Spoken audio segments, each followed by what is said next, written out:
إن الحمد لله نحمده ونستعينه ونستغفره ونؤمن به ونتوكل عليه ونعوذ بالله من شرور أنفسنا ومن سيئات أعمالنا من يهده الله فلا مضل له ومن يضلل فلا هادي له أي فلن تجد له وليا مرشدا ونشهد أن لا إله إلا الله وحده لا شريك له هو الذي لا ضد له ولا ند له لا مثل له ولا مثيل له لا وزير له ولا كفيل له لا شبه له ولا شبيه له لا ولد له ولا والد له وهو الواحد الفرد الصمد لم يلد ولم يولد ولم يكن له كفوا أحد ونشهد أن سيدنا ونبينا وحبيبنا وبشيرنا ونذيرنا وطبيبنا وطبيب أرواحنا وحبيبنا وحبيب ربنا محمدا عبد الله ورسوله أرسله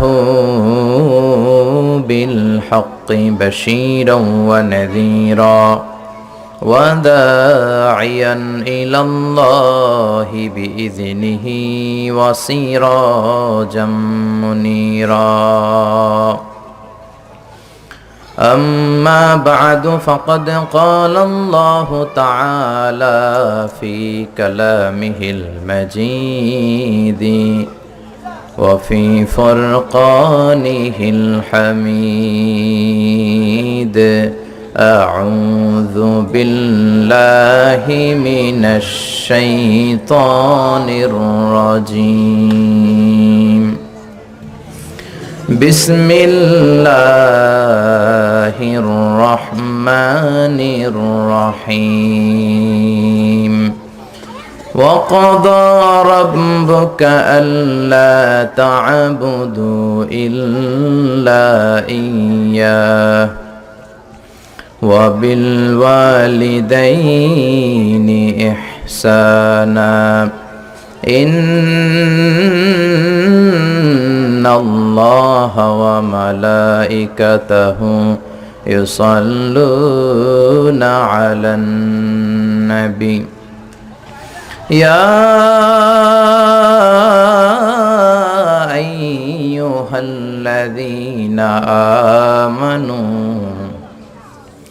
صلوا عليه وسلموا تسليما اللهم صل على محمد وعلى آل محمد كما صليت على إبراهيم وعلى آل إبراهيم إنك حميد مجيد اللهم بارك على محمد وعلى آل محمد كما باركت على إبراهيم وعلى آل إبراهيم إنك حميد مجيد আপনারা সবাই কেমন আছেন?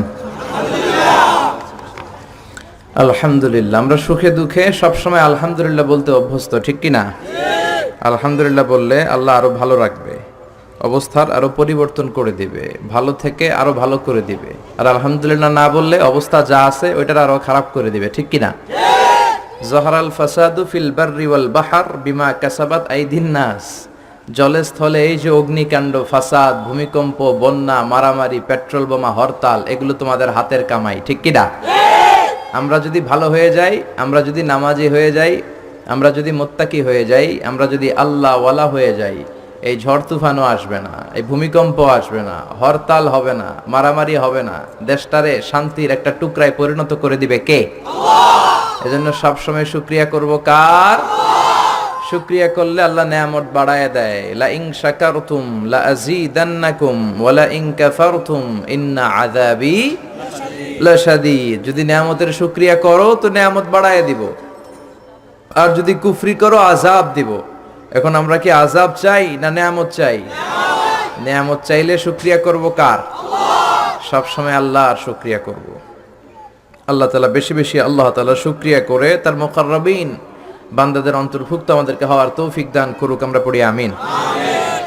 আনন্দপুর গ্রামবাসীর উদ্যোগে আজকের মাহফিল চমৎকার।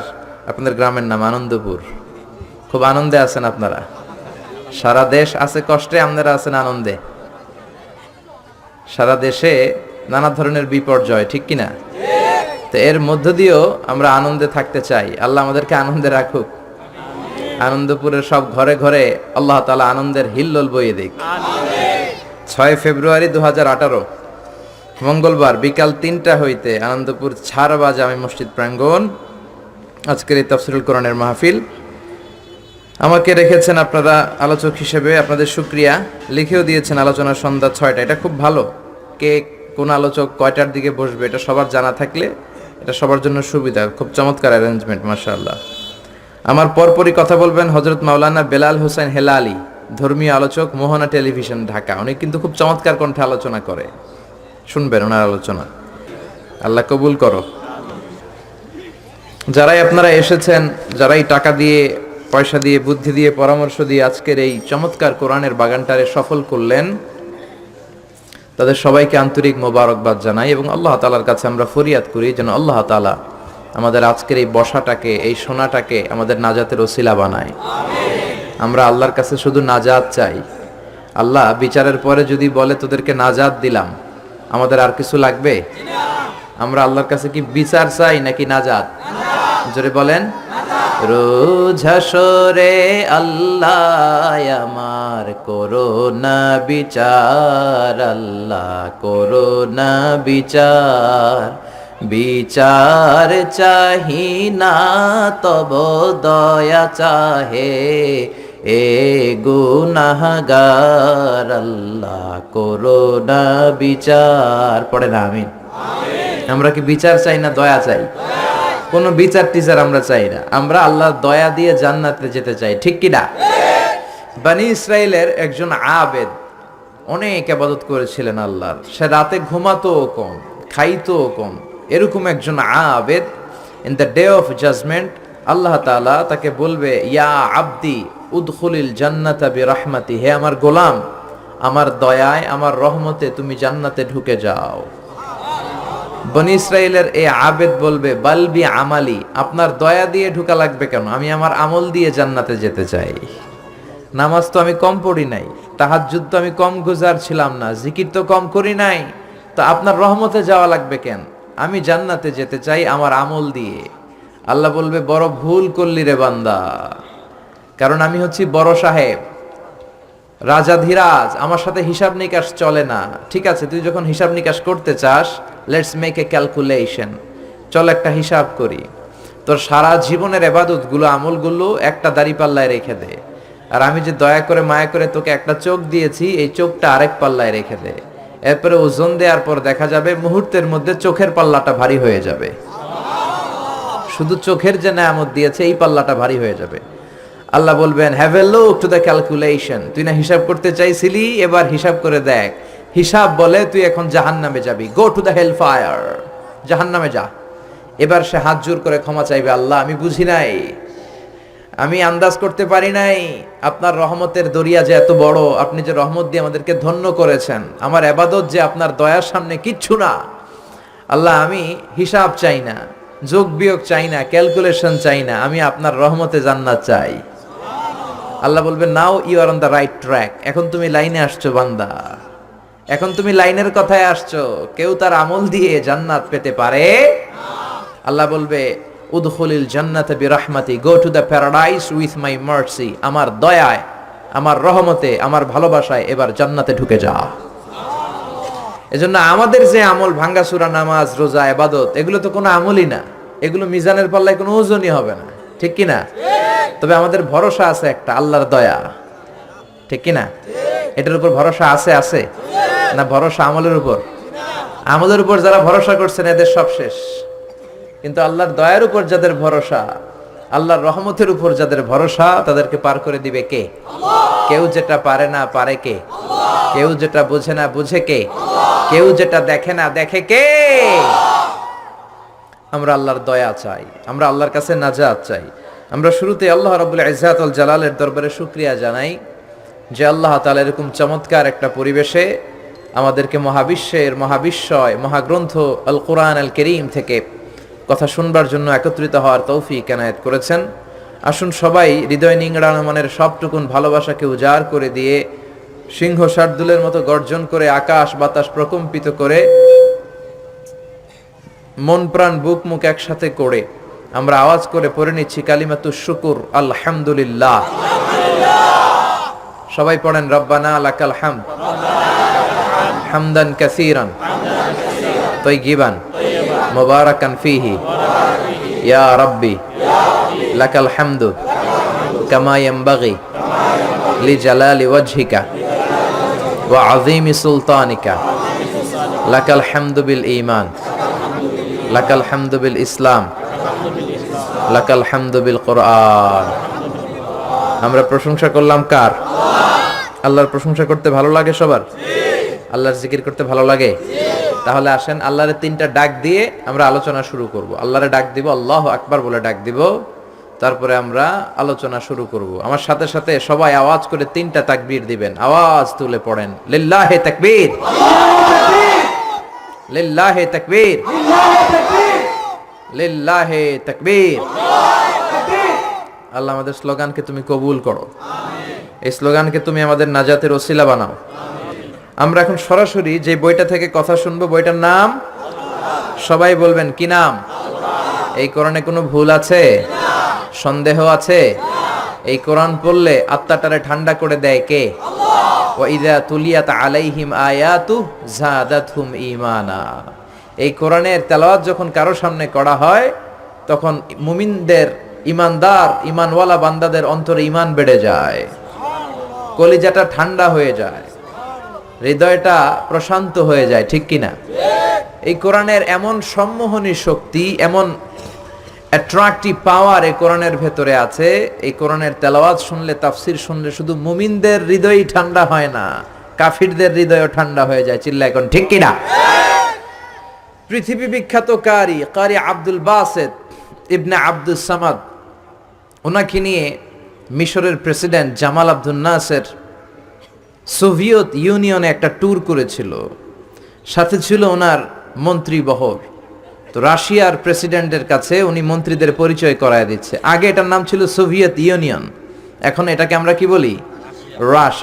রাশিয়া বলি।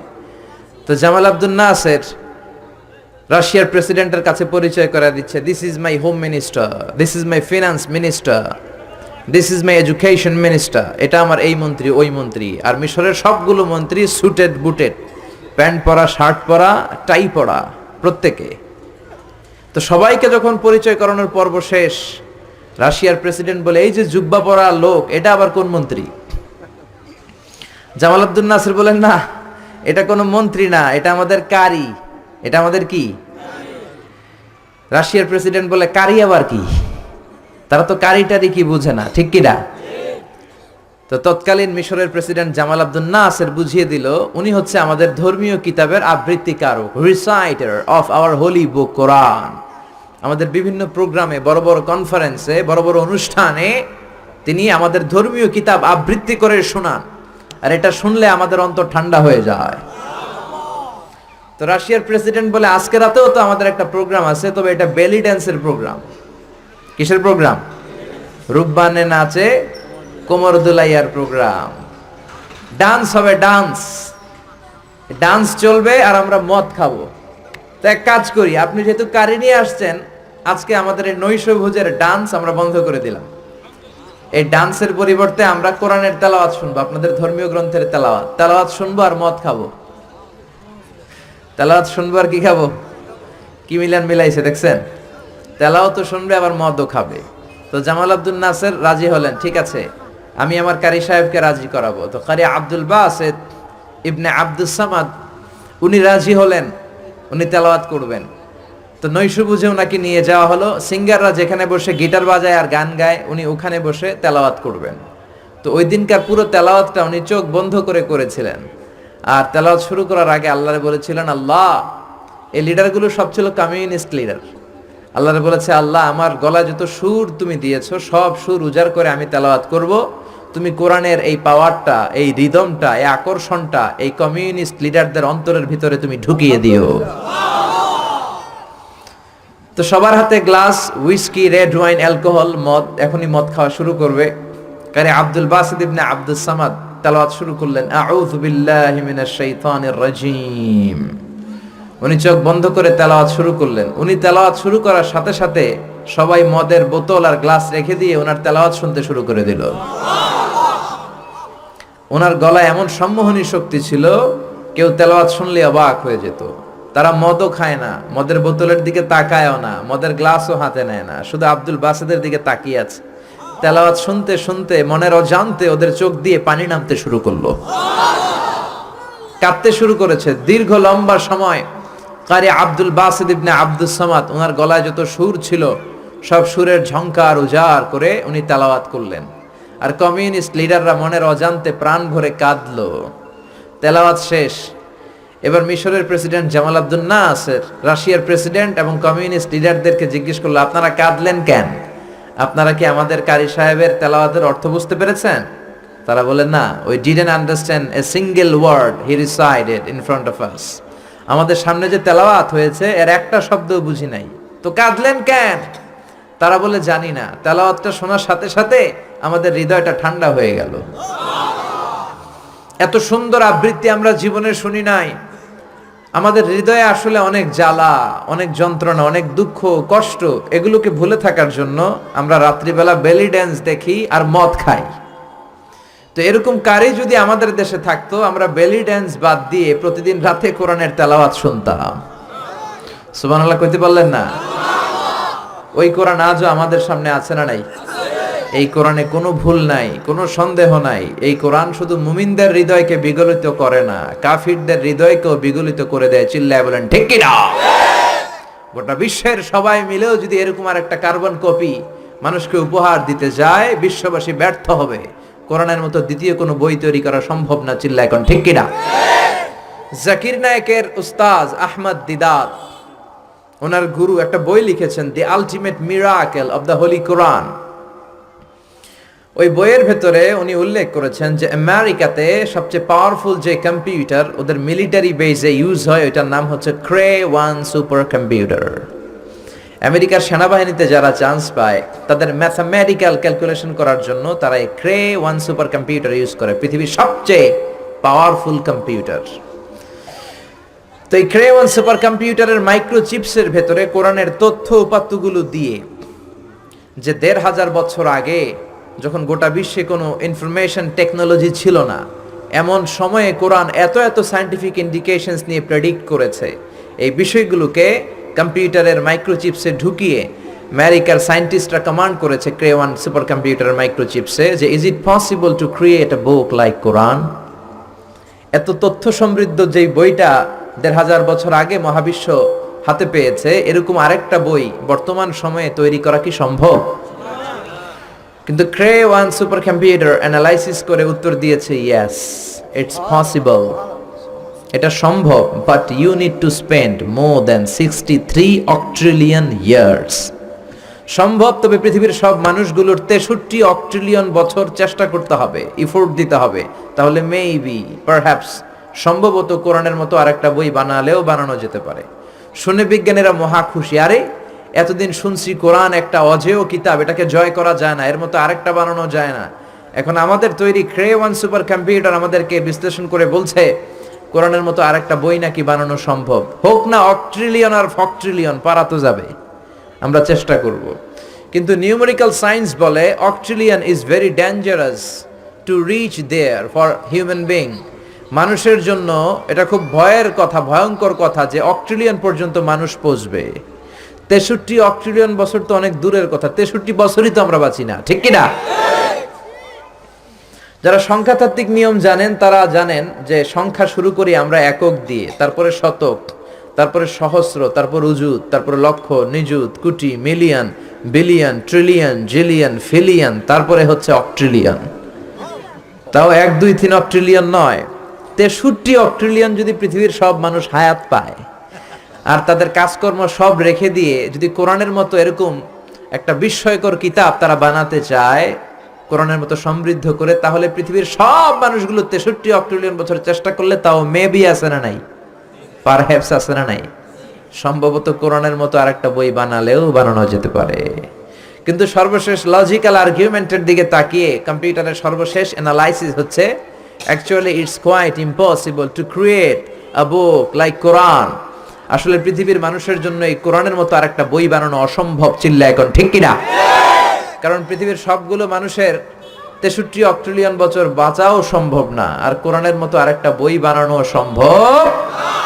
এজন্য এই কোরআনের সাথে টক্কর দিতে এসে, পাল্লা লাগতে এসে মানুষগুলো হয়রান হয়ে যায়, মানুষগুলো পিছিয়ে পড়ে, আর কোরআনের ভুল খুঁজতে এসে নিজের জীবনের বড় ভুলটা খুঁজে পায়, চিল্লা এখন ঠিক কিনা? এজন্য এই কিতাব পেয়ে আমরা খুশি না বেজার? এই কিতাবের আহকামগুলো মানতে রাজি আছেন? এই কিতাবের পক্ষে যারা, আমরাও তাদের পক্ষে, জোরে কোন ঠিক কিনা? আর এই কিতাবের বিপক্ষে যারা, আমরাও তাদের বিপক্ষে, চিল্লায় বলেন ঠিক কিনা? আপনি কোরআনের পক্ষে থাকতে হলে কিছু কষ্ট সহ্য করতে হবে, কিছু ঝুঁকি সহ্য করতে হবে, কিন্তু এই ঝুঁকিটা আমাদেরকে জান্নাতের পথে নিয়ে যাবে, চিল্লায় বলেন ঠিক কিনা? কারণ দুঃখ কষ্ট আসলে আমাদেরকে আল্লাহ কষ্ট দেওয়ার জন্য দেয় না, আমাদের কোমরটারে সোজা করার জন্য দেয়, চিল্লায় বলেন ঠিক কিনা? এজন্য রাব্বুল আলামিন বলেন নাসরুম মিনাল্লাহি ওয়া ফাতহুন করিব ওয়া বাশশিরিল মুমিনিন। আল্লাহর পক্ষ থেকে সাহায্য আসবে, আল্লাহর পক্ষ থেকে বিজয় আসবে। ও মুমিনরা, তোমরা সুসংবাদ নাও, সাহায্য করার মালিক একজন, তিনি কে? আল্লাহ। আমরা বিশ্বাস করি ওয়ামান নাসরু ইল্লা মিন ইনদিল্লাহিল আজিজিল হাকিম। সাহায্য বা বিজয় দিতে পারে একজন, তিনি কে? আল্লাহ। কিন্তু সেজন্য পাক্কা ঈমান থাকার দরকার আছে না নাই? জুলুম নির্যাতন শক্তি করার মতো, হজম করার মতো শক্তি বা ক্ষমতা আমাদের ভেতরে থাকার দরকার আছে না নাই? আযাব আর গজব যত বেশি হবে, বিজয়ের পতাকা তত তাড়াতাড়ি উড়বে, ঠিক কি না? অন্ধকার যত বেশি হয়, ঘুটঘুটে অন্ধকার, যখন রাত হবে সকাল হওয়ার সময়টা নিকটবর্তী হতে থাকে। একজন গর্ভবতী মায়ের প্রসব বেদনা যখন খুব বেশি বাড়তে থাকে, নতুন মেহমান আসার সময় ঘনাতে থাকে, চিল্লা এখন ঠিক কিনা? আযাব, গজব, জুলুম, নির্যাতন, অত্যাচার, জেল, জরিমানা, ফাঁসি যখন বাড়তে থাকে, কালেমার পতাকা পতপত করে উড়ার সময় নিকটবর্তী হতে থাকে, চিল্লা এখন ঠিক কিনা? কোন জমিনে যদি কারো উপরে জুলুম করা হয়, রব্বুল আলামিন ওই জমিনের মালিকানা ওই মাজলুমদের হাতে দিয়ে দেয়। কোন জমিনে যদি কারো রক্ত ঝরে, জমিনটা আল্লাহ তাদেরকে দেয়। আর যারা রক্ত ঝরায়, জুলুম করে, তারা পালাবার জায়গাটাও পায় না। ইতিহাস এটার প্রমাণ আমাদের কাছে দিয়ে দিয়েছে। ফেরাউন পালাবার জায়গাটাও পায় নাই, নমরুদ পালানোর জায়গাও পায় নাই। বনি ইসরাইলের হাতে পুরো মিশরের দায় দায়িত্ব দিয়ে দিয়েছে কে? আল্লাহ। পৃথিবীতে কেউ তো স্থায়ী হয় না, হোক না সে ফেরাউন কিবা নমরুদ। কেউ ভাবে চিরদিন রয় না, কেউ ভাবে চিরকাল রয় না। পৃথিবীতে কেউ তো স্থায়ী হয় না, হোক না সে ফেরাউন কিবা নমরুদ। কেউ ভাবে চিরদিন রয় না, কেউ ভাবে চিরকাল রয় না। জোরে বলেন ঠিক কিনা? এক রাতের ব্যবধানে পট পরিবর্তন করে দিতে পারে কে? আল্লাহ। এজন্য রাব্বুল আলামিন বলেন নাসরুম মিনাল্লাহি ওয়া ফাতহুন করিব। সাহায্য আল্লাহর পক্ষ থেকে, বিজয় নিকটবর্তী, কিন্তু পাক্কা ঈমানদার হওয়ার দরকার আছে না নাই? কোরআনের পথে থাকার দরকার আছে না নাই? জেল জরিমানা হজম করার দরকার আছে না নাই? এই কোরআনের পথে যতই বিপদ আসুক, যতই ঝুঁকি আসুক, যতই হুমকি ধমকি আসুক, এই কোরআনের পথ আমরা ছাড়তে রাজি না। চিল্লা এখন ঠিক কিনা?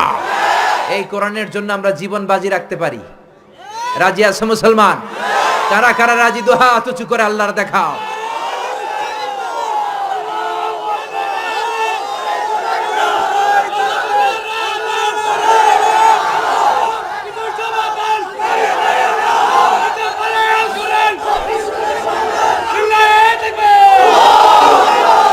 আমরা আল্লাহর কাছে ফরিয়াদ করি, সব ধরনের ভয় ভীতি জেল জরিমানাকে উপেক্ষা করে আমরা যেন কোরআনের পথে থাকতে পারি। আল্লাহ তুমি তৌফিক দাও। আমাদের এই ইচ্ছাটাকে তুমি আরো মজবুত করে দাও, জান্নাতি হওয়ার উপযোগী করে দাও। আর জোরে পড়ে আমিন। আমি আমার খুতবার শুরুতে সূরাতু বনী ইসরাইল থেকে একটা আয়াত তেলাওয়াত করেছি। এই আয়াতের আলোকে এই চমৎকার সন্ধ্যায় আপনাদের সামনে কিছু কথা উপস্থাপন করার চেষ্টা করব, যদি আল্লাহ তাআলা তৌফিক দেয়। আমরা পড়ি ইনশাআল্লাহ। আমি আপনাদের খেদমতে সূরাতু বনী ইসরাইলের 24 নম্বর আয়াত তেলাওয়াত করেছি। এই 24 নম্বর আয়াতের আলোকে আপনাদের সামনে কিছু কথা বলবো। আল্লাহ তাআলা এই আয়াতে ওনার স্পেশাল দুইটা ফয়সালার কথা জানিয়ে দিয়েছেন। কয়টা? চিল্লায় বলেন না। এই ফয়সালাগুলোর কোনোদিন পরিবর্তন হবে না, আনচেঞ্জেবল ডিসিশন। অনর ফয়সালা দুইটা। কয়টা? রব্বুল আলামিন বলেন, وَقَضَى رَبُّكَ أَلَّا تَعْبُدُوا إِلَّا إِيَّاهُ وَبِالْوَالِدَيْنِ إِحْسَانًا। আমি আল্লাহর স্পেশাল দুইটা ফয়সালা, আমি আল্লাহর বিশেষ দুইটা ডিসিশন, এগুলো অনর ডিসিশন, এগুলোর নড়চড় হবে না। কথাটা কার? আল্লাহ।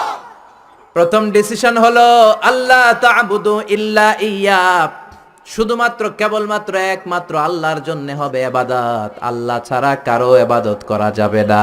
ঠিক কি না? এটা আল্লাহর দুইটা স্পেশাল ফয়সালার প্রথম ফয়সালা। আমরা কি একমত? দ্বিমত নাই কেউ? থাকতে পারে দুই একজন। কেউ দ্বিমত নাই? সবাই একমত?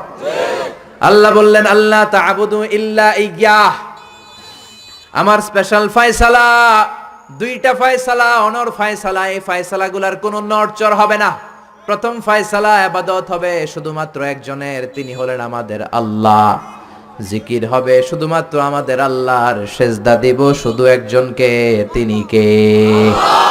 এজন্য রাব্বুল আলামিন বলেন, ওয়ামা খালাকাতুল জিন্না ওয়াল ইনসা ইল্লা লিয়াবুদুন। আমি জিন জাতি আর মানব জাতি, এই দুইটা জাতিকে শুধুমাত্র সৃষ্টি করেছি আমার ইবাদতের জন্য। আমাদেরকে এবং জিন জাতিকে সৃষ্টি করার মূল উদ্দেশ্য তার ইবাদত করা, তার গোলামি করা। আমরা তার গোলাম, গোলামের ঘরের গোলাম, বান্দির ঘরের গোলাম, আমাদের 14 গোষ্ঠী তার গোলাম। চিল্লা এখন ঠিক কিনা? আল্লাহ বললেন তোদেরকে সৃষ্টি করার উদ্দেশ্যই হলো গোলামি করা। আল্লাহ তা'বুদু ইল্লা ইয়্যাহ, শুধুমাত্র ইবাদত হবে আল্লাহর, আল্লাহ ছাড়া কারো ইবাদত চলবে না। এই জন্য প্রত্যেক নামাজে সূরাতুল ফাতিহার মধ্যে আমরা আল্লাহরে ডেকে বলি, আল্লাহ ইহদিনাস সিরাতাল মুস্তাকিম। ও আল্লাহ, আপনি আমাদেরকে সিরাতুল মুস্তাকিম দেন। প্রতিদিন আমরা বলতে থাকি, যখন থেকে নামাজ শুরু করেছি তখন থেকে আল্লাহর কাছে একটাই ফরিয়াদ, রব্বুল আলামিন আপনি আমাদেরকে সিরাতুল মুস্তাকিম দেন। আল্লাহ ডেকে বলে, গোলাম আমার ইবাদত যদি একনিষ্ঠভাবে করে থাকো তাহলে এটাই হলো সিরাতুল মুস্তাকিম। ওয়া আনি'বুদুনি হাযা সিরাতুম মুস্তাকিম। আমি আল্লাহর ইবাদত যদি তোমরা করো, জেনে রাখবা তোমরা সিরাতুল মুস্তাকিমের উপরে আছো। ঠিক কি না? এজন্য আপনি যদি দেখেন আপনার সেজদাটা শুধু মসজিদেই পড়ে, মাজারে পড়ে না, তার মানে আপনি সিরাতুল মুস্তাকিমের উপর আছেন না নাই? আর যদি দেখেন সেজদা কিছু মসজিদেও যায়, কিছু মাজারেও যায়, তার মানে ভেজাল আছে না নাই? সেজদা পাওয়ার অধিকারী একজন, তিনি কে? কেউ ফিরে না খালি হাতে, খাজারে তোর দরবারেতে। বলে বলে বলা যাবে? দরবার থেকে খালি হাতে ফিরে না কে বলছে? কত দরবারে লোকজন যায়, ব্যাগ হারায়, দামি মোবাইল হারায়, টাকা হারায়, জুতা হারায়, পরে খালি হাতে খালি পায়ে ফিরে আসে, আছে না নাই? একটা দরবার থেকে কেউ কোনোদিন খালি হাতে ফিরে না। দরবারটা কার দরবার? কেউ ফিরে না খালি হাতে, আল্লাহর তোর দরবারেতে। পড়েন সবাই, কেউ ফিরে না। এই জন্য এই পৃথিবীতে যত নবী এসেছেন, যত রাসূল এসেছেন, সব নবী রাসূলের দাওয়াত ছিল একটা, ইবাদত হবে একজনের। কার? ইয়া কওমি ইবুদুল্লাহ মা লাকুম মিন ইলাহিন গায়রুহু আফালা তাত্তাকুন। সব নবীরা বলেছে, আমার স্বজাতির লোকেরা, ও আমার জাতি ভাইয়েরা, ও আমার উম্মতেরা, কি হলো তোমাদের? আল্লাহর ইবাদত করো না কেন? মূর্তির ইবাদত ছাড়ো, রহমানের সিজদায় লুটিয়ে পড়ো। ইবাদত করতে হবে একজনের, তিনি কে? তার মানে আল্লাহর দুইটা স্পেশাল ডিসিশনের প্রথম ডিসিশন, ইবাদতের মালিক হলেন একজন, তিনি কে? ইবাদত যাকে করা হয়, আল্লাযী ইউবাদ, তাকে বলে মা'বুদ। যার ইবাদত হয় তাকে আরবিতে কি বলে? আমাদের মা'বুদ একজন, তিনি কে? তাহলে আল্লাহর এই প্রথম ফয়সালার সাথে সবাই একমত, কোনো দ্বিমত নাই। এরপরে আল্লাহ বললেন আমার 2 নাম্বার ফয়সালা শোনো, ওয়াবিল ওয়ালিদাইনি ইহসানা। ইবাদত হবে আল্লাহর, ইহসান হবে মাতা পিতার। 2 নাম্বার ফয়সালা হলো ওয়াবিল ওয়ালিদাইনি ইহসানা, মাতা পিতার সাথে ইহসান করো। কার কথা? ইহসান মানে ভালো আচরণ, ইহসান মানে সদাচরণ, ইহসান মানে খেদমত, ইহসান মানে মা বাবার কাছে দোয়া চাওয়া, ইহসান মানে নিজের ক্ষমতা মা বাবার পায়ের সামনে বিছিয়ে দেয়া, ইহসান মানে রহমতের চাদর মায়ের পায়ের সামনে বিছিয়ে দেয়া। জোরে বলেন ঠিক কি না? পৃথিবীর সব আল্লাহর ওলিগুলো যদি এই পুরো কোরআনুল কারীমকে খতম দিয়ে একটা গ্লাসের পানির মধ্যে ফু দেয়, আর আপনার মা যদি আরেকটা গ্লাসের পানির মধ্যে শুধু বিসমিল্লাহ বলে ফু দেয়, আল্লাহর কসম আপনার মায়ের দোয়াটা কবুল হয়ে যাবে। ঠিক কি না? মায়ের দোয়া সবচেয়ে বড় দোয়া। অনেকে আছে ওই মা বাবার কাছে দোয়া চায় না। আরে আপনার বাবা আপনার বড় পীর সাহেব, আপনার মা আপনার বড় পীর সাহেব। মা বাবা থুইয়া বাবার দরবারে যাইয়া বাবার দরবারের কবরের উপরে মশারি দিয়ে আসে, এরকম ডাকাত আছে না নাই? যেই লোকটা মাজারে মশারি দেয়, দেখবেন ওর বাপেরে মশায় কামড়ায়, ওর মারে মশায় খায়, আছে না নাই? এজন্য আল্লাহ বললেন আমার দ্বিতীয় ফয়সালা, ওয়াবিল ওয়ালিদাইনি ইহসানা, মাতা পিতার সাথে ইহসান করবা। ইবাদত হবে আল্লাহর, ইহসান হবে মাতা পিতার। তাহলে প্রথম ফয়সালা হলো ইবাদত আল্লাহর, দ্বিতীয় ফয়সালা হলো মাতা পিতার সাথে ইহসান করতে হবে। কার কথা? দ্বিতীয় ফয়সালার সাথে কোনো দ্বিমত আছে? এটাও একমত। আল্লাহর ইবাদত করা কি ফরজ না নফল? আল্লাহর ইবাদত যেমনি ফরজ, মাতা পিতার প্রতি ইহসান করা এটাও ফরজ। ঠিক কি না? মা বাবার সাথে ভালো আচরণ, ইহসান, এটা নফল নয়, এটা অপশনাল নয়, এটাকে কম্পালসারি করে দিয়েছে কে? আমরা বললাম আল্লাহ আপনার 2টা ফয়সালার সাথে আমরা একমত, কিন্তু আপনার ইবাদত কেমন করে করব আমরা বুঝলাম, কিন্তু মা বাবার সাথে ইহসান কেমন করে করতে হয় আমরা জানি না। ইহসান কাকে বলে আমাদেরকে বুঝায়া দেন। রব্বুল আলামিন নিজেই ইহসানের ব্যাখ্যা দিতে শুরু করলেন। ইম্মা يبلغن عندك الكبر أحدهما أو كلاهما فلا تقل لهما أف। আল্লাহ নিজেই ইহসানের ব্যাখ্যা দিয়ে বলছেন, ইহসানের প্রথম ব্যাখ্যা হলো মা বাবা একজন কিংবা 2জন যখন বার্ধক্যে উপনীত হয়ে যায়, মা বাবা আর একজন কিংবা 2জন যখন বয়সে উপনীত হয়ে যায়, তাদের কোনো কাজের কারণে নাক ছিটকানো যাবে না। এটাই ইহসান। কোন সুবহানাল্লাহ। মা বাবা যখন বয়সে পৌঁছে যায়, আমাদের অনেকের আব্বা আম্মার বয়স হয়ে গেছে না? আমার আব্বারই তো বয়স হয়ে গেছে 60-এর উপরে। তো আপনারা যারা, আপনাদের আব্বার বয়স 60-70 হয়ে যাবে। আল্লাহ বললেন বাবা মার বয়স যখন 70-80-তে চলে যায়, খবরদার তাদের কোনো কাজে নাক ছিটকাবা না, তাদের কোনো কর্মকাণ্ডে আহ শব্দটাও বলবা না। কথাটা কার? কারণ তোমরা যখন ছোট ছিলা, তোমাদের কোনো কর্মকাণ্ডে তোমার বাবা মা কিন্তু নাক ছিটকায় নাই। ঠিকই না? আমরা যখন ছোট ছিলাম, মা বাবারে জ্বালা যন্ত্রণা দিতাম, তখন কিন্তু আমাদেরকে মা বাবা ঘর থেকে বের করে দেয় নাই। দিয়েছে? আপনার কত আগের স্মৃতি মনে আছে? আপনার বয়স যখন 3, কি কি ঘটছিল মনে আছে? তো 3 বছর যদি মনে না থাকে, বয়স যখন 2 ছিল ওইটা মনে আছে? বয়স যখন 1 ছিল, যন্ত্রণা জ্বালা যন্ত্রণা তো ওই সময় করছেন বেশি, ঠিক কি না? শীতের রাতে ডান দিকে আমার মা আমারে শোয়ালো, খেয়াল করে বুঝেন। মাঘ মাসের কনকনে প্রচন্ড শীত, পেশাব করে ডান দিকটা ভিজিয়ে দিয়েছি, মা আমারে ঘর থেকে বের করে দেয় নাই। আদর করে সোহাগ করে যত্ন করে আমার মা আমারে বাম দিকে রেখেছে, আবার বাম দিকে পেশাব করে ভিজিয়ে দিয়েছি, ঘর থেকে বের করে দেয় নাই। রাত 3টার দিকে আমার মা বাম দিক থেকে উঠিয়ে তার বুকের মধ্যে আমারে রেখেছে। রাত 3টার দিকে পেশাব করে আমার মায়ের বুকটা আমি 3টার দিকে ভিজিয়ে দিলাম। আমার মা তখন আমারে ঘর থেকে বের করে দেয় না, ইয়েতিমখানায় ফেলে আসে নাই, রাস্তায় ফেলে আসে নাই। রাত 3টার দিকে শাড়িটা চেঞ্জ করে, জামাটা চেঞ্জ করে আবার বুকে নিয়ে ঘুমাতে গিয়েছে, ঠিক কিনা? এজন্য আল্লাহ বুঝাতে চাইলেন ইহসান কারে বলে। শোনো শোনো, ওই বাবা মা যখন বয়স 70 হয়ে যাবে, ওই বাবা মার বয়স যখন 80 হয়ে যাবে, খবরদার খবরদার বাবা মার কোনো কাজে নাক ছিটকাবা না, উফ শব্দটাও করবা না। তোমরা যখন জ্বালাতন করেছো, বাবা মা তোমাদেরকে ঘর থেকে বের করে দেয় না, ইয়েতিমখানায় রেখে আসে নাই। এখন বয়সের কারণে বাবা মা যদি জ্বালাতন করে, বাবা আর মারে বৃদ্ধাশ্রমে রেখে এসো না, ঠিক কিনা? ছেলে আমার মস্ত মানুষ, মস্ত অফিসার, মস্ত ফ্ল্যাটে যায় না দেখা এ পারে ও পার, নানান রকম জিনিস আর আসবাব দামি দামি, সবচেয়ে কম দামি ছিলাম একে মাত্র আমি। ছেলের আবার আমার প্রতি অগাধ সম্ভ্রম, আমার ঠিকানা তাই বৃদ্ধাশ্রম, ঠিক কি না? এজন্য আল্লাহ ডেকে বললেন খবরদার বাবা মারে বৃদ্ধাশ্রমে রেখে এসো না। তোমাদের জ্বালা যন্ত্রণা বাবা মা সহ্য করেছে, তোমারে ঘর থেকে বের করে দেয় না, ইয়েতিমখানায় রেখে আসে নাই। এজন্য বাবা মা যদি ঘরের মধ্যে পেশাব করে, পায়খানা করে পরিষ্কার করবা, তাহলে তোমার জীবনটারে উজালা করে দিবে কে? আল্লাহ। বৃদ্ধাশ্রমে রেখে আসা যাবে? বাবা মারে যদি বৃদ্ধাশ্রমে রেখে আসো, মনে রাখবা তোর কপালে বৃদ্ধাশ্রমে জুটবে না। তুমি যদি বাবা মারে বৃদ্ধাশ্রমে রেখে আসো, তুমি বয়স্ক হলে তোমার কপালে বৃদ্ধাশ্রম নাই, ঠিক কি না? ভাঙ্গা থালা হাতে নিয়ে তুমি রাস্তায় ভিক্ষা করে খাবা। এজন্য আল্লাহ বললেন ইহসানের প্রথম ব্যাখ্যা, ইম্মা ইয়াবলুগান্না ইনদাকাল কিবারা আহাদুহুমা আও কিলাহুমা ফালা তাকুল লাহুমা উফ।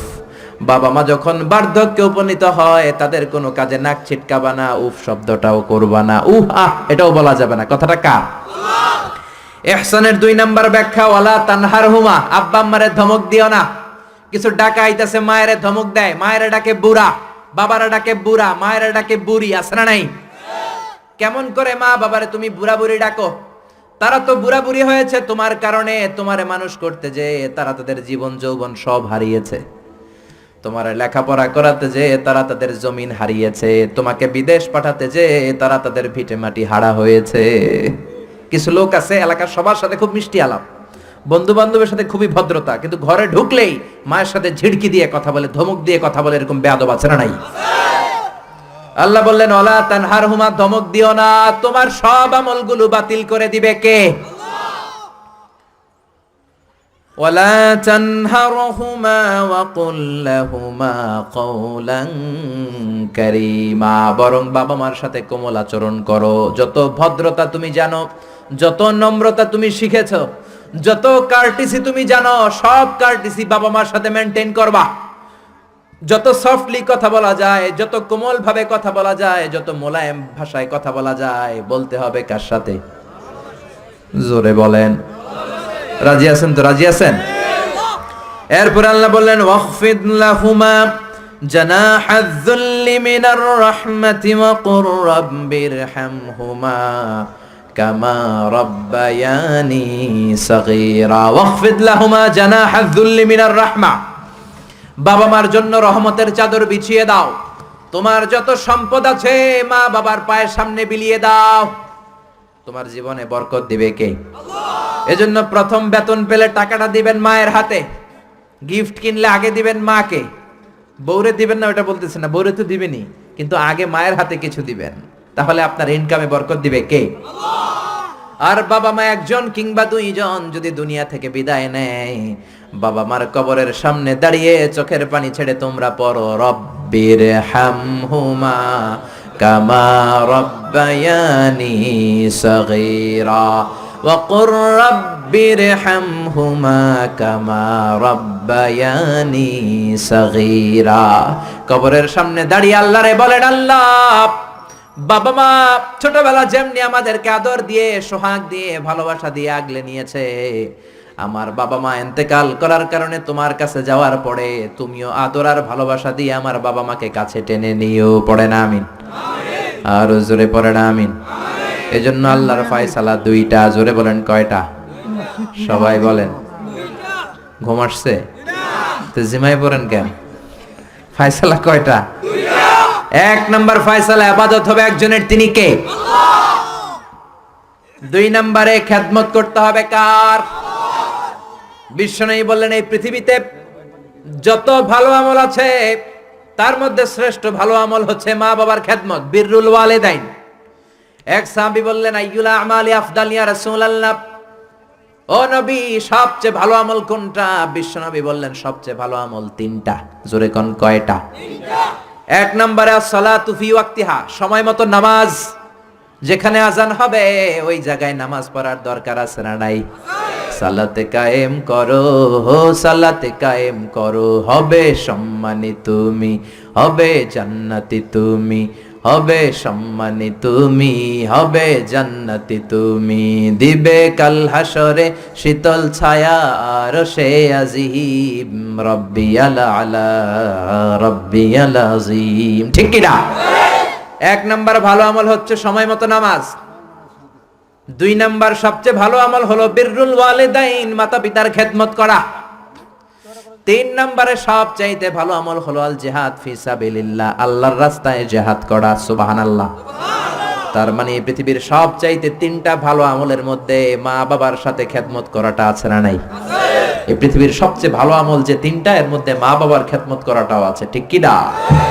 আর এক হাদিসে বিশ্বনবী বললেন মা বাবার খেদমত করা জিহাদের চেয়ে বেশি সওয়াবওয়ালা। এক সাহাবী আসলেন, জা রাজুলুন ইলা রাসূলিল্লাহ ইয়াস্তাযিনুহুল জিহাদ, এসে বললেন ও নবী জিহাদে যেতে চাই, জিহাদে যাওয়ার অনুমতি দেন। বিশ্বনবী বললেন ও সাহাবী ঘরে আব্বা আম্মা আছে নাকি? সাহাবী বললেন আছে। বিশ্বনবী বললেন ফাফিহিমা ফাজাহিদ, ঘরে যাও বাবা মার খেদমত করো, বাবা মার খেদমত করলে ঘরে বসেই জিহাদের সওয়াব পাবা। বাবা মার খেদমত করলে ঘরে বসেই জিহাদের সওয়াব পাওয়া যায়। চিল্লায় পড়েন আল্লাহু আকবার। এজন্য বাবা মা খুশি হলে আরশের মালিক খুশি, বাবা মা নারাজ তো আরশের মালিক নারাজ। এজন্য বিশ্বনবী বলতেন রেদার রাব্বি ফি রেদাল ওয়ালিদ, বাবা মা যদি খুশি হয় আল্লাহ খুশি হয়। ওয়া সাখাতুর রাব্বি ফি সাখাতিল ওয়ালিদ, বাবা মা যদি নাখোশ হয়ে যায় আরশের মালিক আল্লাহ নাখোশ হয়ে যায়। এজন্য বাবা মার কাছ থেকে দোয়া নেয়ার দরকার আছে না নাই? বিশ্বনবী বলতেন জান্নাতে দুইটা স্পেশাল দরজা আছে, একটা দরজার নাম আব্বা, আরেকটার নাম মানে আল আব, আরেকটা আল উম। এই দুইটা দরজা আমাদের ঘরে আছে না নাই? এজন্য বিশ্বনবী বলতেন দুইটা দরজা তোমাদের ঘরে আছে, হুমা জান্নাতুকা ওয়া নারুক, বাবা মাই তোমার জান্নাত, বাবা মাই তোমার জাহান্নাম। এজন্য বাবা মার সাথে কেমন আচরণ করবা তোমাদের decision, the decision is years. তুমি ডিসাইড করবা তুমি জান্নাতে যাবা না জাহান্নামে যাবা। আপনি কপালে যত সেজদা দেন, যত কপাল কালো বানান, যতগুলো হজ করে আল হজ টাইটেল লাগান, যত যাকাত দেন, যত আমল করেন, আপনার মা যদি আপনার উপর নাখোশ হয়ে আল্লাহর কাছে বদদোয়া দেয়, আপনার সব আমলগুলোরে বরবাদ করে দিবে কে? আল্লাহ। এজন্য বাবা মা যদি হিন্দু হয়, বাবা মা যদি নাস্তিক হয়, তারপরও মা বাবার দোয়ার দরকার আছে না নাই? বাংলাদেশে এরকম অনেক হিন্দু ফ্যামিলি আছে, ছেলে মুফাসসিরে কোরআনের তাফসীর শুই না, মুফাসসিরের হাতে হাত রেখে কালিমা পড়ে মুসলমান। এরকম হিন্দু ছেলে আছে না নাই? কিন্তু বাবা মা মুসলমান হয় নাই। এখন বাবা মার সাথে খারাপ আচরণ করা যাবে? বাবা মা যদি হিন্দু হয়, বৌদ্ধ হয়, বাবা মা যদি খ্রিস্টান হয়, সে তোমার বাবা মা। ঠিক কি না? বিশ্বনবীর শালীর নাম আসমা। কি নাম? আসমা বিনতে আবি বকর, বুখারীর বর্ণনা। বিশ্বনবীর কাছে এসে বললেন নবী আনা মুসলিমা, আমি মুসলিম, ওয়া উম্মি মুশরিকা, আমার মা মুশরিক, আফাসিলুহা, এখন আমি কি করব? আমার মায়ের সাথে ভালো আচরণ করব নাকি খারাপ আচরণ করব? বিশ্বনবী বললেন, খবরদার সিলিহা, তোমার মায়ের সাথে তুমি ভালো আচরণ করবা। বাবা মা মুশরিক হোক, কাফের হোক, তাদের দোয়া, তাদের আশীর্বাদের দরকার আছে না নাই? সাইয়েদনা ইব্রাহিম জালিল কাদের পয়গাম্বর, ঠিক কি না? উলুল আজমি মিনার রুসুল, খলিলুল্লাহ, মুসলিম মিল্লাতের জাতির পিতা, চিল্লায় কোন ঠিক কি না? কিন্তু ওনার আব্বারে উনি কালেমার দাওয়াত দিতে পারে নাই, দেওয়ার পরেও মানে নাই বাবার নামাজ। তারপরে উনি বাবার সাথে খারাপ আচরণ করেছে নাকি? মোলায়েম ভাষায়, কোমল ভাষায়, আদবের সাথে বাবার ডেকে বলেছে, ইয়া আবাতি লিমা তা'বুদু মা লা ইয়াসমা'ু ওয়া লা ইউবসিরু ওয়া লা ইউগনি আনকা শাইআ। ও আমার সম্মানিত পিতা, কেন ওই মূর্তির ইবাদত করেন? 10টা হাত এরকম বের করে দিয়ে দাঁড়ায় থাকে, জিহ্বা বের করে, সামনে থাকে মিষ্টি, রসমালাই, দুধ, কিচ্ছু খেতে পারে না, মাছি বসলেও তাড়াতে পারে না, ঠিক কিনা? কেন এই মূর্তির পূজা করেন? কেন এই পুতুলের ইবাদত করেন? যে এই পুতুল কানে শোনে না, চোখে দেখে না, নিজের গায়ের মাছিটা নিজে তাড়াতে পারে?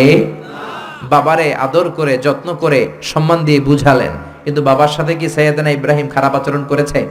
জোরে বলেন, খারাপ আচরণ করেছে? এজন্য বিশ্বনবী বললেন, খবরদার, মা বাবা কত রহমত থাকলে মানুষ বোঝে না, যখন চলে যায় তখন বোঝে, কিন্তু তখন বুঝলে লাভ হয় না, ঠিক কি না? যতদিন বাবা মা বেঁচে থাকে, বটবৃক্ষের মতো ছায়া দিয়ে থাকে, ছাতার মতো মাথার উপর দাঁড়িয়ে থাকে। ও মিয়া, বন্ধু চলে গেলে বন্ধু পাওয়া যায়, ওয়াইফ চলে গেলে ওয়াইফ পাওয়া যায়, টাকা চলে গেলে টাকা পাওয়া যায়। জনম দুঃখিনী মা যদি দুনিয়া ছেড়ে চলে যায়, মারে আর পাওয়া যায় নাকি? ওগো মা, তুমি এই ধরনের শ্রেষ্ঠ নেয়ামত, তোমারই পদ তলে রয়েছে জান্নাত। ওগো মা, তুমি এই ধরনের শ্রেষ্ঠ নেয়ামত, তোমারই পদ তলে রয়েছে জান্নাত। সুবহানাল্লাহ। এজন্য মায়ের দোয়া এমন দোয়া কখনো ফিরে না। গুলি মারলে গুলি মিস হয়, ড্রোন হামলা করলে মিস হয়, ব্যালিস্টিক ক্ষেপণাস্ত্র মারলে মিস হয়, অ্যাটম বোমা মারলে মিস হয়, মায়ের দোয়া মিস হয় নাকি? কথা কন, বিশ্বাস হয়? একটু সন্দেহ সন্দেহ লাগে? Any confusion, any doubt? লা শাক্কা ফি, কোনো সন্দেহ নাই, লা রাইবা ফি, চিল্লা এখন ঠিক কি না? মায়ের দোয়া এমন দোয়া, মায়ের দোয়াটাও কবুল, বদ দোয়াটাও কবুল, ঠিক কি না? যদি এমন হতো শুধু দোয়াটা কবুল, তাহলে দোয়া না করুক, সমস্যা নাই, কিন্তু বদ দোয়া করলেও কবুল করে কে? বদ দোয়া কবুল হয়ে গেলে সমস্যা আছে না নাই? এজন্য মা বাবার সাথে ভালো আচরণ করব। বাবা মার ছেলে মেয়েদের দৃষ্টান্ত তরমুজ আর ছুরির মতো। মা বাবা হলো ছুরি, ছেলে মেয়ে তরমুজ। তরমুজ নিচে রেখে উপর থেকে ছুরি মারলে তরমুজ কেটে যায়, আবার ছুরি নিচে রেখে উপর থেকে তরমুজ ফেললেও তরমুজ কেটে যায়। উভয় অবস্থায় তরমুজের ক্ষতি হয়, ছুরির কিছু হয়। কথা বুঝতে পেরেছেন? এই জন্য যত বড় আল্লাহর ওলি আপনি হন না, মা বাবা বদদোয়া দিলে কিন্তু লেগে যাবে, ঠিক কি না? বনি ইসরায়েলের একজন আবেদ ছিল, নাম জুরাইজ। নাম কি? বুখারীর বর্ণনা, প্রামাণ্য বর্ণনা আপনাদেরকে শোনাচ্ছি। জুরাইজ, সে একজন অনেক বড় আল্লাহর ওলি। তাহাজ্জুদের নামাজ পড়তো রাতে। তাহাজ্জুদের নামাজ ছাড়া আল্লাহর ওলি হওয়া যায়? কথা বলেন। ومن الليل فتهجد به نافلة لك عسى أن يبعثك ربك مقاما محمودا। তাহাজ্জুদের নামাজ যদি আপনি পড়েন, আপনার মর্যাদা বাড়িয়ে দিবে কে? আল্লাহ। এ আল্লাহর ওলি জুরাইজ থাকতেন পাহাড়ের উপর। পাহাড়ের উপরে তাহাজ্জুদের নামাজ পড়ছেন। ইন দা মিন টাইম ওনার মা ওনাকে ডেকেছে, ইয়া জুরাইজ আশরিবনি ময়া, পানি খাওয়া। জুরাইজ মনে মনে ভাবে, হায় হায়, নামাজের মধ্যে দাঁড়ালাম, এখনই মায়ের তৃষ্ণা লাগলো, কি করব? মায়ের ডাকে সাড়া দেব নাকি নামাজ চালিয়ে যাব? জুরাইজ মনে মনে ভাবে, কিছুক্ষণ পরে যে মাকে পানি খাওয়াবো, আগে নামাজটা পড়ি। কিছু সময় পর তার মা আবার ডাক দিল, ইয়া জুরাইজ। জুরাইজ আবার বিপদে পড়ে যায়, হায় হায়, কি করব? নামাজ পড়বো নাকি মারে পানি খাওয়াবো? আবার সিদ্ধান্ত নিল, না না, নামাজটা শেষ করে যাব। 3 বার ডাকার পরে জুরাইজ নামাজের কারণে মায়ের ডাকে সাড়া দেয় নাই। মায়ের মনের মধ্যে দুঃখ লেগেছে, মা তার মনে কষ্ট পেয়েছে। মুহূর্তের মধ্যে মা 2টা হাত তুলে আল্লাহর কাছে বদদোয়া দিয়েছে। কবুল করে নিয়েছে কে? ওই যে বলছি মায়ের দোয়াও কবুল, বদদোয়াও। এটা কি মুফাসসিরে কোরআন নাকি হাফেজ না মাওলানা না আল্লাহর ওলি, ইট ডাজন্ট ম্যাটার, ওইটা কোনো বিষয় না। দোয়া করলেও কবুল, বদদোয়া তো কবুল। চিল্লা এখন ঠিক কি না? উনি দোয়া করলেন, আল্লাহুম্মা লা তুমিথু ইল্লা আন তুরিয়াহুল মুমিসাত। ও আল্লাহ, তিনবার ডাকলাম, পানি খাওয়ালো না। আমার মনে বড় দুঃখ লেগেছে। আল্লাহুম্মা লা তুমিথু ইল্লা আন তুরিয়াহুল মুমিসাত। আমি বদদোয়া দিলাম, বেশ্যা নারীর ফিতনায় না ফেলে জুরাইজকে মরণ দিও না। কবুল করে নিল কে? আল্লাহ। মা দোয়া করছে, আল্লাহ আমার ছেলেরে তুমি বেশ্যা নারীর ফিতনায় ফেলে দিও। ঠিক তার 3 দিন পরে এক বেশ্যা নারী এসে তার দরজায় নক করতে শুরু করছে। তাহাজ্জুদের নামাজের পর জুরাইজ দরজা খুলে দেখে এক বেশ্যা নারী। বেশ্যা নারী বলে, দেখো আমি কত সুন্দরী, অনন্যা, সুস্নিগ্ধা, প্রিয়ংবদা, সুহাসিনী, সুকেশিনী, সুভাসিনী, অসূর্যম পশা, কাক পক্ষীও টের পাবে না, কেউ জানবে না তুমি আমার সাথে অপকর্ম করো। আল্লাহর ওলি জুরাইজ বলে, খবরদার, ওয়াল আয়াযু বিল্লাহ, আমি একজনকে ভয় পাই, তিনি কে? আল্লাহরে যারা ভয় পায় তাদের দ্বারা এই কাজ করা সম্ভব না, দূর হয়ে যা। আল্লাহর ওলি জুরাইজের সাথে সুবিধা করতে না পেরে বেশ্যা পাহাড় থেকে নেমে যায়। নেমে দেখে পাহাড়ের নিচে রাখাল শোয়া। রাখাল রে ঘুম থেকে উঠিয়ে বেশ্যা বলে, আমি কত সুন্দরী দেখো। রাখাল মনে মনে কয়, পাইছি তোরে। রাখাল আর বেশ্যা মিলে অপকর্ম করে জিনায় লিপ্ত হয়ে যায়। গভীর রাতে দুইজন জিনা অপকর্ম করে, ব্যভিচার করে। আর ব্যভিচারের ফসল হিসেবে ওই বেশ্যা নারীর পেটের ভিতরে কিছুদিনের মধ্যেই সন্তান দিয়ে দেয় কে? দিন গড়িয়ে রাত আসে, মাস যে বছর আসে, 3 মাস যাওয়ার পর বেশ্যা নারীর পেটটারে উঁচা করে দিছে কে? এবার এলাকার লোকেরা ধরেছে, তুই তো বিয়ে করস নাই, পেটে বাচ্চা আসলো কেমনে? You didn't get married, so from where did you get the baby? তোমার বিয়ে হয় নাই, তোমার হাজবেন্ড নাই, তোমার পেটে বাচ্চা আসলো কেমনে? বেশ্যা বলে, আমার পেটের বাচ্চার বাবা হচ্ছে ওই আল্লাহর ওলি জুরাইজ। জুরাইজ আমার সাথে অপকর্ম করেছে রাতের আধারে, কেউ দেখে নাই। সবাই মিলে জুরাইজ রে ধরো, এটা ভণ্ড। কথাটা হাসানা মিসা? কত পার্সেন্ট মিসা? সবাই কয়, হায় হায়, এতদিন ভাবতাম আল্লাহর ওলি, এখন দেই ভণ্ড। দিনের বেলা তুমি জুব্বা পরো, তোমার কাছে পানি পড়ার জন্য যাই, আর রাতের বেলা অপকর্ম। আজকে তোর ভণ্ডামি ছুটামো। উপর মে পাক সাফ, আন্দার মে খালাত মালাত। উপর দিয়া তুমি অনেক ভালো জুরাইজ, ভিতরে তোমার এত গোলমাল। উপর দিয়া ফিটফাট, ভিতর দিয়া সদরঘাট। আজকে তোর সদরঘাট বের করো। সবাই লাঠি ছোটা নিয়ে তার গির্জা ভাঙতে গিয়েছে। গির্জা ভেঙে মাটির সাথে মেসাকার, কলার ধরে টেনে হিঁচড়ে জামিনে নামানোর পরে জুরাইজ বলে, কি অপরাধ করলাম ওইটাই তো কইলি না, মারস কেন? কয়, তুই একটা ভণ্ড। তুই কি? জুরাইজ বলে, কি অপরাধ করেছি বলো? সবাই বলে, তুমি আল্লাহর ওলি সেজে বসে আছো, জুব্বা পরে ভাব ধরেছো, রাতের আধারে অপকর্ম করেছো, এই বেশ্যা নারীকে তুমি গর্ভবতী করেছো, এই বেশ্যা নারীর পেটের ভেতরে যে সন্তান, এইটার বাবা হইলি তুই জুরাইজ। জুরাইজ কয়, খাইছে? কি বিপদে বললাম, আমি তো চিনি নাই বেশ্যাকে।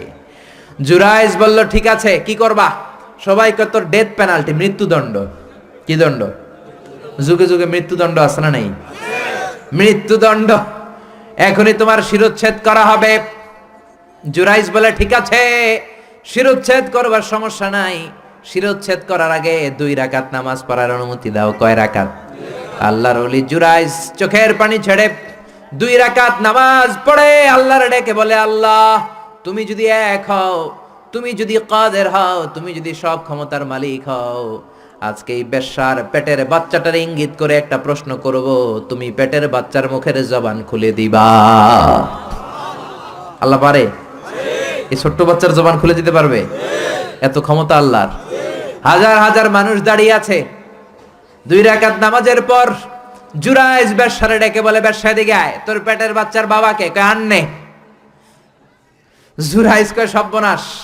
এবার বলে, আরো কাছে আয়। কাছে আসার পরে বেশ্যার পেটের দিকে ইঙ্গিত করে পেটের বাচ্চারে ডেকে বলে, কুলমান হুয়া আবুক, তোমার বাবাকে বলো। সবাই হাসে। সবাই কয়, পেটের বাচ্চা, 3 মাসের বাচ্চা, এটা তো মানুষই হয় না, এটা এখন রক্ত মাংসে ছোট্ট একটা গোশতের টুকরো, এটা কথা বলবে কেমনে? জুরাইজ ডেকে বলল, পেটের বাচ্চা, তুমি যদি এক আল্লাহর আদেশে মায়ের পেটে এসে থাকো, তোমারে প্রশ্ন করব, তুমি উত্তর দাও। মান হুয়া আবুক, হু ইজ ইউর ফাদার? তোমার পিতাকে? হাজার হাজার মানুষকে তাজ্জব করে বেশ্যার পেটের ভেতর থেকে মানুষের মতো আওয়াজ আসতে শুরু করলো। পেটের ভেতর থেকে ছোট্ট বাচ্চা বলে, আনতাল আস্তাবি, আপনি আমার বাবা নন। ওই যে সিপাহি দাঁড়ায় আছে, আর রাই হুয়া আবি, ওই রাখাল হলো আমার বাবা। আল্লাহু আকবার। সবাই বলে, জুরাইজ তুমি তো ভণ্ড না, আসলে আল্লাহর ওলি, আমাদেরকে মাফ করে দাও, তোমার গির্জা আমরা স্বর্ণ দিয়ে বানায় দেব। জুরাইজ বলে, স্বর্ণ দিয়ে বানানোর দরকার নাই, মাটি দিয়ে বানায় দিলেই চলবে। ও মিয়া, এত বড় আল্লাহর ওলি, উনিও মায়ের বদদোয়া থেকে রেহাই পায় নাই। বুঝতে পেরেছেন? মায়ের বদদোয়ার কারণে অপদস্থ হওয়া লেগেছে। চিল্লায় বলেন ঠিক কি না? এজন্য কত বড় নেয়ামত যে আমাদের ঘরে আছে আমরা নিজেরা চিনি না। হাদিয়া দিবেন আগে আম্মারে দিবেন, বেতন পেলে আগে মায়ের হাতে দিবেন, বাবার হাতে দিবেন, আপনার জীবনটারে উজালা করে দিবে কে? কি রহমত, কি বরকত, কি নেয়ামত ঘরে রেখেছে আল্লাহ, আমরা চিনলাম না। ঠিক কি না? বিশ্বনবী মসজিদ নববীর প্রথম মিম্বারে পা রেখে আওয়াজ করে বললেন আমিন। দ্বিতীয় মিম্বারে পা রেখে আওয়াজ করে বললেন আমিন। তৃতীয় মিম্বারে পা রেখে আওয়াজ করে বললেন আমিন। সাহাবারা বললেন, ও নবী, তিনবার কেন আমিন বললেন বুঝি নাই। বিশ্বনবী বললেন, প্রথম মিম্বারে যখন পা রেখেছি, জিব্রাইল এসে বলেছে, রমজান পাওয়ার পরেও ইবাদত করে যে গুনাহ মাফ করতে পারে নাই, তার উপর আল্লাহর লানত। আমি বিশ্বনবী বলে দিয়েছি আমিন। দ্বিতীয় মিম্বারে পা রেখেছি, জিব্রাইল এসে বলেছে, আমি বিশ্বনবীর নাম শোনার পরেও যারা আমার উপরে দুরূদ পড়ে নাই, তাদের উপরে আল্লাহর লানত। আমি নবী বলে দিয়েছি আমিন। সবাই পড়েন সাল্লাল্লাহু আলাইহি ওয়াসাল্লাম। তিন নাম্বার মিম্বারে পা রাখার পরে জিব্রাইল এসে বলে, মা বাবা একজনকে কিংবা দুইজনকে বার্ধক্যে উপনীত পাওয়া অবস্থায়, বয়স্ক অবস্থায়, পাওয়া অবস্থায় মা বাবার খেদমত করে যারা জান্নাত কামাতে পারে নাই, তাদের উপর আল্লাহর লানত। আমি বলেছি আমিন। এজন্য মা বাবার খেদমত করলে জান্নাতটারে উন্মুক্ত করে দিবে কে? আল্লাহ। বিশ্বনবী বললেন, মা বাবা দুইজনের সাথেই ভালো আচরণ করবা, বিশেষ করে মায়ের সাথে। কার সাথে? এক সাহাবী বললেন, বুখারীর বর্ণনা, মান হাক্কু বিহুসনি সাহাবাতি ইয়া রাসূলুল্লাহ, সবচেয়ে বেশি ভালো আচরণ কার সাথে করব? বিশ্বনবী বললেন, উম্মুক, মায়ের সাথে। তারপরে বললেন মায়ের সাথে, তারপরে বললেন মায়ের সাথে, তিনবার বললেন মায়ের সাথে। আরেক বর্ণনা এসেছে চারবার বললেন মায়ের সাথে, পঞ্চমবারে বললেন তোমার পিতার সাথে। বাবার চেয়ে মায়ের মর্যাদা বেশি না কম? আল্লাহ বললেন বাবার চেয়ে মায়ের মর্যাদা অনেক বেশি। তার কারণ হলো, মা যে কষ্ট সহ্য করেছে বাবা ওইটা করে নাই। ঠিক কিনা?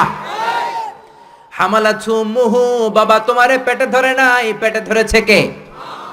দুই নম্বরে বললেন ওয়াহানান আলা ওয়াহান, বোঝার পরের বোঝা, যন্ত্রণার পরের যন্ত্রণা 10 মাস 10 দিন বাবা সহ্য করে নাই, করেছে কে?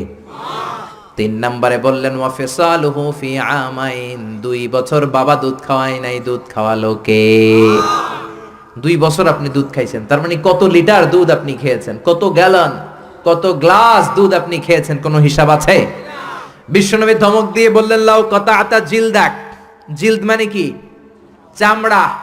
লাউ কাতাআতা জিলদাক, তোমার চামড়াগুলো কেটে রোদে শুকিয়ে যদি মায়ের পায়ের 2টা জুতা বানিয়ে দাও, ওই যে ছোট্টবেলায় 1 ঢোক দুধ তুমি খেয়েছিলা, ওই একটা ঢোক দুধের শোধ আদায় হবে নাকি? মায়ের একেধারে দুধের দাম, কাটিয়া গায়ের চাম, পাপস বানাইলে ঋণের শোধ হবে না, এমন দরদি ভাবে কেউ হবে না আমার মা গো। ঠিক কি না? মায়ের দুধের শোধ আদায় হবে? জোরে বলেন আদায় হবে, আদায় হবে। যেদিন আমাদেরকে জন্ম দিলেন কতটা কষ্ট সহ্য করেছেন, মনোযোগ দিয়ে শোনেন। মেডিকেল সায়েন্টিস্টরা বলে কোন সুস্থ মানুষ তার দেহে 45 ইউনিটের বেশি ব্যথা সহ্য করতে পারে না। একজন তাজা সুস্থ মানুষ তার দেহে 45 ইউনিট পেইন একবারে সহ্য করতে পারে। ব্যথার মাত্রা যদি 45 ইউনিটের বেশি হয়, লোকটা হয় বেহুশ নয় মরে যাবে। আমার আর আপনার মা আমাদেরকে জন্ম দিতে যে 57 ইউনিটেরও বেশি ব্যথা সহ্য করেছেন, 57 unit plus. Can you imagine? এটা কি কল্পনা করতে পারেন? কল্পনা করতে পারেন? 57 ইউনিটেরও বেশি যেই ব্যথাটা কোনো অ্যাক্সিডেন্টে আপনার দেহের 20টা হাড্ডি একসাথে ভেঙে গেলে যত ব্যথা, তার চেয়েও বেশি ব্যথা। চিল্লায় এখন আল্লাহু আকবার। এজন্য আল্লাহ ডেকে বললেন, খবরদার মায়ের সাথে বেয়াদবি করো না। মায়ের সাথে বেয়াদবি করলে তোমার কোনো আমল কাজে আসবে না। বিশ্বনবীর জলিল কদর সাহাবার নাম ছিল আলকামা। কি নাম? আরো জোরে বলেন, কি নাম? আলকামা অসুস্থ, ইন্তেকাল করবে, মুমূর্ষ, কিন্তু মুখ দিয়ে কালেমা বেরোয় না। তার আত্মীয় স্বজন সবাই মিলে তার সামনে কালিমা পড়ে, কিন্তু কালিমা বেরোয় না। 3 দিন বিছানায় পড়া। কয়দিন? বিশ্বনবী বলেছেন, লাকিনু মাউতাকুম লা ইলাহা ইল্লাল্লাহ। তোমরা তোমাদের মুমূর্ষ মৃত রোগীদের সামনে বসে লা ইলাহা পড়ো। কি পড়ো? কিন্তু বললেন না লা ইলাহা পড়েন, লা ইলাহা পড়েন। অনেকে মারা যাবে, দাদা মারা যাবে, চাচা মরে যাবে, বিছানায় পড়া, কানের সামনে যায় এই লা ইলাহা পড়েন, লা ইলাহা পড়েন। এরকম জোরাজুরি করবেন না, তার রুহু বেরোচ্ছে, এমনিই তো একটা জ্বালা। আবার যদি আপনি চাপাচাপি করেন, সে যদি বলবে না পড়ুম না, ঝামেলা আছে না নাই? এজন্য বিশ্বনবী বললেন, জোরাজুরি করো না, কানের সামনে যে আস্তে আস্তে তার সামনে যে পড়তে শুরু করে দাও, লা ইলাহা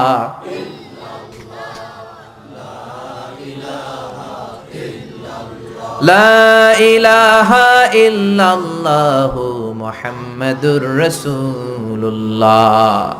লাকিনু মাউতাকুম লা ইলাহা ইল্লাল্লাহ। তোমাদের মৃতদের সামনে যে, মুমূর্ষদের সামনে যে কালিমার তালকিন দাও। আলকামা নামক সাহাবীর মুখ দিয়ে কালিমা বেরোয় না। বিশ্বনবী বেলালকে আর সুহাইবকে, 2 সাহাবীরে পাঠালেন, যাও কালিমার তালকিন দাও। বেলাল যে তালকিন দেয় তারপরেও বেরোয় না, জিহ্বায় আটকে যায়। বিশ্বনবী আলকামার বিবিরে ডেকে পাঠালেন। আলকামার বিবি আসার পরে বিশ্বনবী বললেন, ও আলকামার বিবি, আলকামা কেমন ছিল? বিবি বলে, নামাজি ছিল, অনেক দানশীল ছিল, কোনো খারাপ আমল ছিল না। আলকামার বাবা মা কেউ বেঁচে আছে নাকি? আছে। কে আছে? মা আছে, মারে ডাকো। ও আলকামার মা, তোমার আলকামা কোনোদিন নামাজ ছেড়েছে কিনা? না। রোজা ছেড়েছে কিনা? না। মানুষের সাথে খারাপ আচরণ করেছে কিনা? না। তোমার সাথে কেমন আচরণ করেছে? তোমার সাথে কেমন আচরণ করেছে? এই প্রশ্ন করার পরে আলকামার মা কাঁদতে শুরু করে দিলেন। আলকামার মা বলে, নবী আমার কথা শুনতো না, শুধু বউয়ের কথা শুনতো। বউয়ের ওড়না ধরে পিছু পিছু ঘুরতো, আমার মনে কষ্ট দিয়েছে। বিশ্বনবী বললেন, তোমার ছেলেরে তুমি মাফ করে দাও। আলকামার মা বলে, না, মাফ করব না। একথা শোনার পরে বিশ্বনবী বললেন, লাকড়ি আনো, আগুন জ্বালাও, আলকামারে আগুনে ফেলে দেব। লাকড়ি এনে আগুন জ্বালানোর পর আলকামার মা চিৎকার দিয়ে বিশ্বনবীর পায়ে পড়ে যায়। বিশ্বনবীরে ডেকে বলে, নবী গো, আপনার 2টা পায়ে ধরি, আমার কলিজার টুকরা আলকামারে আগুনে ফেলবেন না। আলকামা আমার নার ছেড়া ধন, আমার কলিজার টুকরা। ও নবী, অনেক কষ্ট দিয়েছে আমার মনে, কিন্তু আগুনে ফেলবেন না। আগুনে ফেলার জন্য ওরে আমি পেটে ধরি নাই, আগুনে ফালানোর জন্য ওরে আমি মানুষ করি নাই। ও নবী, আমার আলকামারে আগুনে পড়বেন না। জান জান, আমি আমার আলকামারে মাফ করে দিলাম। বিশ্বনবীর সামনে দাঁড়িয়ে আলকামার মা যখন মাফ করে দেওয়ার ঘোষণা দিল, বিশ্বনবী সাক্ষী, সাহাবীরা সাক্ষী, আলকামা চিৎকার করে পড়তে শুরু করলো, লা ইলাহা ইল্লাল্লাহু মুহাম্মাদুর রাসূলুল্লাহ সাল্লাল্লাহু আলাইহি সাল্লাম। কালেমা পড়ে শেষ নিঃশ্বাস ত্যাগ করেছে। চিল্লায় কোন আল্লাহু আকবার। এজন্য মা বাবার খেদমতের দরকার আছে না নাই? সাইয়েদনা ইব্রাহিম ওনার ছেলেকে রেখে আসলেন মরুভূমিতে, মক্কার জমিনে। তার বিবি হাজরা সহ হাজার মারা গেল। সাইয়েদনা ইসমাইল বড় হলেন, তাগড়া যুবক। বুখারীর বর্ণনা, জুরহুম নামক কওমের একটা মেয়েকে বিয়ে করে সুখের সংসার করলেন। আল্লাহ বললেন, ইব্রাহিম যাও যাও, তোমার ছেলেরা দেখতে যাও। বুখারীর বর্ণনা, সাইয়েদনা ইব্রাহিম ইসমাইলের বাড়িতে দেখা করতে গেলেন, বেড়াতে গেলেন। সাইয়েদনা ইসমাইল বাড়িতে নাই, বনে গিয়েছে শিকার করতে। কি করতে? সব নবীরা নিজ হাতে কামাই করে খেয়েছেন, ঠিক কিনা? শিকার করতে গিয়েছেন। সাইয়েদনা ইব্রাহিম দরজার পাশ থেকে সালাম দিলেন, আসসালামু আলাইকুম। ভেতর থেকে কর্কশ কণ্ঠে, ঝাঁঝালো কণ্ঠে, রাগ মাখা কণ্ঠে একটা মেয়ে উত্তর দেয়, আলাইকুমুস সালাম। সাইয়েদনা ইব্রাহিম বললেন, কাইফা হালুকি ইয়া উম্মি, ও মা তুমি কেমন আছো? মেয়েটা ভিতর থেকে বলে, বেশি ভালো নাই। দিনকাল কেমন চলে? কয় সুবিধার না। খাওয়া দাওয়া হয়নি? কয় না, হয় না। আমনে কেডা? সাইয়েদনা ইব্রাহিম বলে, আমারে চিনবা না? ইদা জাআ যাওজুকি মিনাল গাবা, তোমার স্বামী যখন বন থেকে ফিরবে, ফাকরাই আলাইহি সালাম, তোমার স্বামীর একটা সালাম দিবা। ওমরিহিয়া ইগাইরা আতাবাতা বাবিহি, আর বলবা ঘরের দরজার চৌকাঠ যেন পাল্টে ফেলে। চলে গেলেন। বিকেল বেলা সাইয়েদনা ইসমাইল চলে আসলেন। আসার পরে বিবি বলে একটা বুড়া আইছিল। বুড়া কে আইছিল? সাইয়েদনা ইসমাইল বলে বুড়া আসবে কোত্থেকে, কেন এসেছে, কি জন্য এসেছে, কি বলেছে? তার স্ত্রী বলতে লাগলো আপনারে সালাম দিয়েছে। ওয়ালাইকুম আসসালাম, আর বলেছে আপনি যেন ঘরের দরজার চৌকাঠ যেন পাল্টে ফেলেন। এই কথা বলার সাথে সাথে সাইয়েদনা ইসমাইল ভয় পেয়ে গেলেন, লাফ দিয়ে উঠলেন। কি, ঘরের দরজার চৌকাঠ পাল্টে ফেলতে বলেছে ওই বয়স্ক লোক? ও মিয়া, চোর চিনে চোরের সিগন্যাল, পুলিশ চিনে পুলিশের সিগন্যাল, আর নবী চিনে নবীর। উনি নবী, বাবাও নবী। বাবা ইব্রাহিমের সিগন্যাল বুঝে ফেলেছে। চিৎকার দিয়ে বলে, ও কপাল পুল্লি, তুই কপাল পুল্লি, নিজের কপালে নিজে কুড়াল মারলি, যারে বুড়া বইলা গালি দিলি বুড়া না, তোর শ্বশুর আমার বাবা ইব্রাহিম খলিল। আমার বাবা যেই কথাটা বলে গিয়েছে, কথাটা তো সুবিধার না, এটার গ্রিন সিগন্যাল না, রেড সিগন্যাল। আমার বাবা বলেছে তোরে যেন আমি তালাক দেই, আমি যেন তোরে ডিভোর্স দেই। গেট আউট, বের হয়ে যা, ডিভোর্স দিয়ে দিলাম। আপনার আব্বাও যদি রাগ করে রাখে, পোলা তোর বউরে ডিভোর্স দিয়ে দিবেন নাকি? আবার দিয়ে দিয়েন না। আপনার বাবাও বাবা, ইসমাইলের বাবা ইব্রাহিমও। উনি সাধারণ বাবা নন, আল্লাহর পক্ষ থেকে ওহী পেয়ে উনি কথা বলেন। আপনার বাবাও যদি রাগ করে বলে, ও বাবা তোর বউরে তালাক দিয়েন না, কি করবেন? সংলাপ করবেন, সমঝোতা করবেন। আমাদের দুই নেত্রী সংলাপ করে না তো কি হইছে, আমরা ঘরে করুম, ঘরে ঘরে আমরা সংলাপ সমঝোতা করবো, চিল্লা এখন ঠিক কিনা? মিটিং করবেন, মিলায়া দিবেন। ইসলাম বলে মিলায়া দাও, লাগায়া দিও না। কিছু লোক আছে লাগায়া দেয়, আছে না নাই? দুইজন ঝগড়া করে মিলায়া দেন, আপনার মর্যাদা বাড়িয়ে দিবে কে? আগুন ধরলে আপনারা কি দিয়া নিবান? অনেকে ওটার মধ্যে তেল ঢালে, আছে না নাই? আর একটু জ্বলুক, আর একটু লাগুক, ভালোই লাগে, আছে না নাই? বিশ্বনবী মিলায় দিতেন, লাগায় দিতেন না। আপনি মিলায় দিবেন, আল্লাহ আপনার মর্যাদা বাড়ায় দিবে।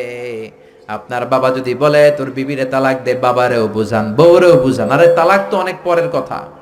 আমরা ইসলামের দেয়া তালাকের সিস্টেম মেনে চললে বাংলাদেশের ডিভোর্স রেট কমে যাবে, কোনো তালাকই হবে না, ঠিক কি না?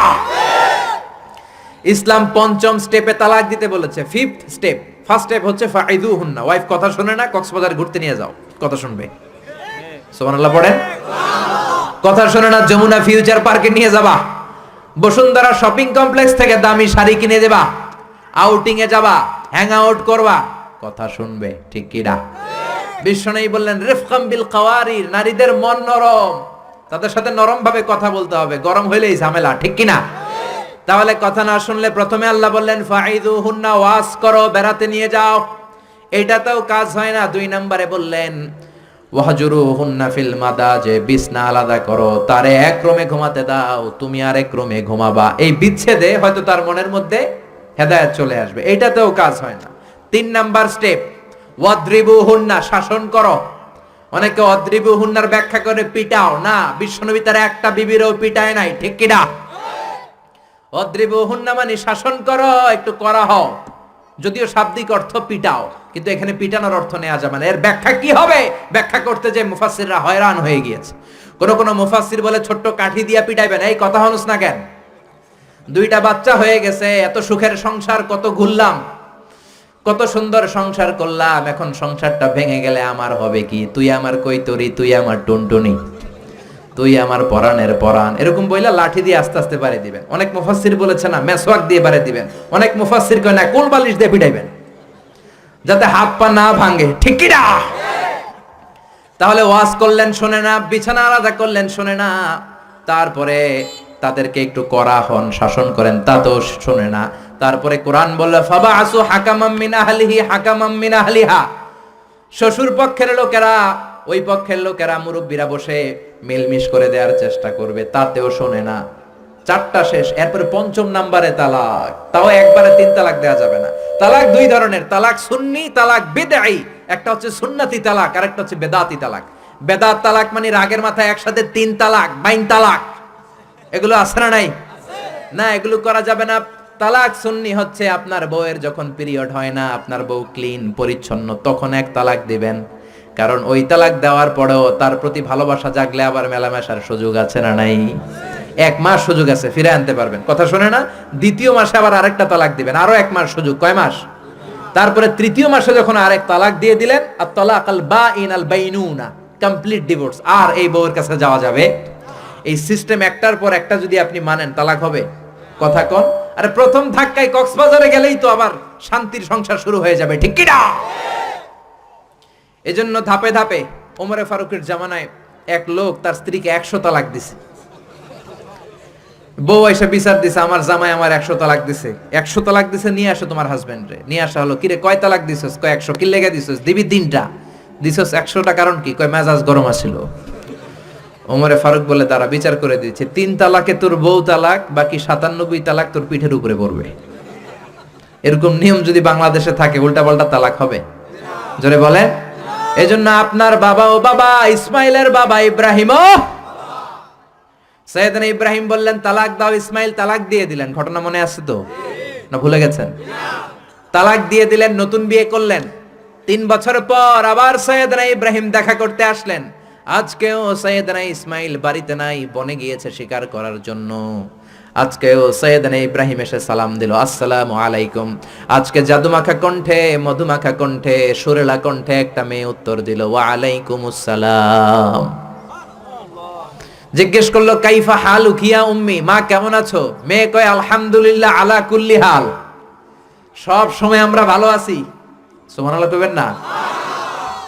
দিনকাল কেমন যায়? কয় খুব ভালো। খাবার দাবার? কয় খুব ভালো। আপনি কে? আমারে চিনবা না? মেয়ে বলে, আপনারে আমি চিনতে চাই। এই মরুভূমিতে কেউ কোনোদিন আমাদের খবর নেয় না। কে আপনি? মুরব্বি বাজান, দয়ালু মানুষ, আমাদের খোঁজ খবর নেয়ার জন্য এসেছেন। বাইরে রোদ্রের মধ্যে দাঁড়িয়ে আছেন কেন? ভিতরে আসেন। সাইয়েদনা ইব্রাহিম ঢুকতে চায় না, মেয়েটা জোরাজুরি শুরু করেছে। জোর করে ঘরে ঢুকালো, শরবত বানিয়ে খাওয়ালো, রুটি বানিয়ে খাওয়ালো, খেজুর বানিয়ে খাওয়ালো, ছাগল পালতো ছাগলের দুধ খাওয়ালো। সাইয়েদনা ইব্রাহিম এই আপ্যায়ন দেখে চোখের পানি ছেড়ে মেয়েটার জন্য দোয়া করে দিল। ও মেয়ে, এইটাও মাইয়া, আগেরটাও। আহা, সাইয়েদনা ইব্রাহিম দোয়া করে দিল আর বললে, ইদা জাআ যাওজুকি মিনাল গাবা, তোমার স্বামী যখন বন থেকে ফিরে আসবে, ফাকরাই আলাইহিস সালাম, স্বামীর একটা সালাম দিবা। ওয়া মুরিহি আইয়ুসবিতা আতাবাতা বাবিহি, আর বলবা ঘরের দরজার নতুন চৌকাঠ যেন জীবনেও না পাল্টায়। সাইয়েদনা ইসমাইল ফিরলেন। ওয়াইফ বলতেছে, নুরানি চেহারার এক আল্লাহর ওলির মতো লোক আসছিল, মুরব্বি টাইপের। মুরব্বি টাইপের এইটা শুনে তো সাইয়েদনা ইসমাইল ভড়কে গিয়েছে, লাভ দিয়ে উঠছে। কি মুরব্বি? কারণ আগের একটা তিক্ত অভিজ্ঞতা আছে না নাই? চিৎকার দিয়ে বলে, তাড়াতাড়ি বল কেমন আচরণ করেছিলি বল। বিবি বলে, আপনি ভয় পাবেন না, অনেক ভালো আচরণ করেছি, আপ্যায়ন করেছি। উনিও আমার মাথায় হাত বুলিয়ে দোয়া করেছেন, আপনারে সালাম দিয়েছেন, আর বলেছেন ঘরের দরজার নতুন চৌকাঠটা যেন জীবনেও আপনি না পাল্টান। আদরের চোটে বিবিকে জড়িয়ে ধরলেন, বললেন, ও বিবি, তুই তো পরীক্ষায় গোল্ডেন এ প্লাস। কি পাইছস? গোল্ডেন। নুরানি চেহারার যে লোকটা এসেছিল সাধারণ কোনো লোক নয়, তোমার শ্বশুর, আমার বাবা ইব্রাহিম খলিল। আমার বাবা চৌকাঠ বলতে তোকে বুঝিয়েছে আর বোঝাতে চেয়েছে, এই যে তোরে আমি বিয়ে করেছি, জীবনেও যেন তোরে তালাক না দেই। তোর হাতটা যে দুনিয়াতে আমি ধরেছি, তোর হাত ধরেই যেন দুজনে জান্নাতে ঢুকে যায়। এজন্য বাবা মার দোয়ার দরকার আছে না নাই? নিতে রাজি আছেন তো? আছেন? আছেন? আপনি যত বড় আল্লাহর ওলি হন, বাবা মা বদদোয়া দিয়ে দিলে সব শেষ, দুনিয়াও শেষ, আখিরাতও আমও শেষ। সালাম। সাইয়েদনা মুসা আলাইহিস সালাম আল্লাহরে ডেকে বললেন, আল্লাহ, আল্লাহুম্মা জাআলনি, আল্লাহুম্মা মাইয়াকুনু জালিসি ইয়াউমাল কিয়ামাহ। ও আল্লাহ, জানতে চাই কিয়ামতে আমার সাথী হবে কে জান্নাতে? আল্লাহ বললেন, সাহিবুকা ফিল জান্নাতি জাজ্জার, কিয়ামতের দিন বিচারের শেষে তোমার সাথী হবে একজন কসাই। কে হবে? শুনে মুসা আলাইহিস সালাম খুব আপসেট। কিরে, আমি নবী মানুষ, পৃথিবীতে 5 জন নবী সেরা, এর মধ্যে আমি একজন। 4 জনের সেরা কিতাব দিছে, ওইটাও আমারে দিছে। সরাসরি আমার সাথে আল্লাহ কথা বলতো, আর জান্নাতে রাখবে কসাইয়ের লগে। ঘটনাটা কি? আল্লাহরে বললেন, আল্লাহ কি আমল ওই কসাইয়ের, কেন কসাই যাবে?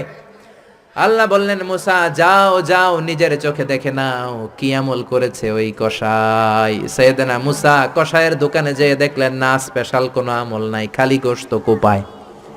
কি কোপায়? সারাদিন গোশত কোপানোর পর বিকেলবেলা সুন্দর একটা গোশতের টুকরা প্যাকিং করে বাড়ির দিকে রওনা। সাইয়েদনা মুসা আলাইহিস সালাম পিছনে পিছনে রওনা। বাড়িতে যাওয়ার পরে সাইয়েদনা মুসা আলাইহিস সালাম তার দরে নক করতে শুরু করলো দরজায়। দরজা খোলার পরে ছদ্মবেশে সাইয়েদনা মুসা বলে, আমি একজন মুসাফির, আজকে রাতটা যদি আপনি থাকতে দেন বড্ড ভালো হয়। কসাই বলে, আহলান সাহালান মারহাবান তৈয়বান, আসেন মিয়া বসেন, এই ঘরে বসেন, পাশের ঘরে আমার একটু কাজ আছে। পাশের ঘরে কসাই ঢুকে মাচা থেকে একটা বৃদ্ধা মহিলাকে নামিয়ে নিজ হাতে গোসল করিয়ে টাওয়াল দিয়ে হাত পা মুছে দিয়ে নিজ হাতে গরুর গোশত রান্না করে নিজ হাতে রুটি বানিয়ে ওই মহিলার মুখের মধ্যে রুটি আর গোশত তুলে দিতে লাগলেন। বৃদ্ধা মহিলা রুটি খেতে খেতে চোখের পানি ছাড়ে আর মুচকি মুচকি হাসে।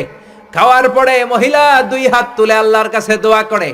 মহিলারে খাওয়ানোর পরে বাটির মধ্যে রুটি আর গোশত এনে কসাই বলে, ও ভাই মুসাফির, আপনার রাতের খাবার খান, রাতের খাবার খেয়ে আপনি ঘুমিয়ে যান, সকালে যাবেন আপনি আপনার পথে, আমি যাব আমার দোকানে। সাইয়েদনা মুসা বলেন, পরে খাবো, আগে বলো বৃদ্ধা মহিলাটাকে। কসাই বলে, এই মহিলাটা ছাড়া দুনিয়ায় আমার আর কেউ নাই, আমি ছাড়াও এই মহিলাটার আর কেউ নাই, এই মহিলাটার কেউ নাই, এই মহিলাটা হলো আমার জনম দুঃখিনী মা। মা ছাড়া আমার পৃথিবীতে আর কেউ নাই, আমি ছাড়াও আমার মায়ের আর কেউ নাই। প্রতিদিন গোশত কেটে ভালো একটা গোশতের টুকরা এনে আমার মারে আমি খাওয়াই, নিজ হাতে গোসল করাই, মার গা টাওয়াল দিয়ে মুছে দেই, রুটি বানিয়ে গোশত রান্না করে মায়ের মুখে খাবার তুলে দেয়, আমার মা দোয়া করে। সাইয়েদনা মুসা বললেন, পাশের রুম থেকে তোমার মা কি দোয়া করেছে? বীর বীর বীর বীর করে একটা শব্দ কানে আসলো, অস্পষ্ট আওয়াজ, কি বলেছে আমি বুঝি নাই, কি দোয়া করেছে তোমার মা বলো। কসাই বলে, গত 20 বছর যাবত আমার মা একটা পাগলা দোয়া করে, আমি জানি কোনোদিন এই দোয়া কবুল হবে না। সাইয়েদনা মুসা বললেন, আরে ভাই বলোই না, কি দোয়া? কসাই বলে, আমার মা আমার উপর খুশি হয়ে প্রতিদিন খাওয়ার পরে হাত তুলে আঁচল পেতে আল্লাহর ডেকে বলে, আল্লাহ আল্লাহুম্মা জাআল ইবনি জালিসা মুসা ইয়াউমাল কিয়ামা। ও আল্লাহ, শুনেছি এই জামানার বনি ইসরাইলের সবচেয়ে বড় পয়গম্বর মুসা কালিম, উনি নাকি সবচেয়ে বড় নবী। আমার ছেলের খেদমতে আমি এত খুশি, আমার ছেলের উপরে এত সন্তুষ্ট আমি আমার ছেলের জন্য দোয়া করলাম।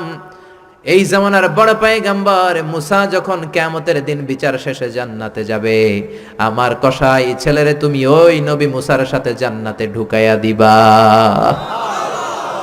কবুল করে নিছে কে? আল্লাহ। মুসা আলাইহিস সালাম মনে মনে বললেন, আরে কানেকশন তো এই জায়গায়, কানেকশন তো আসল জায়গায়।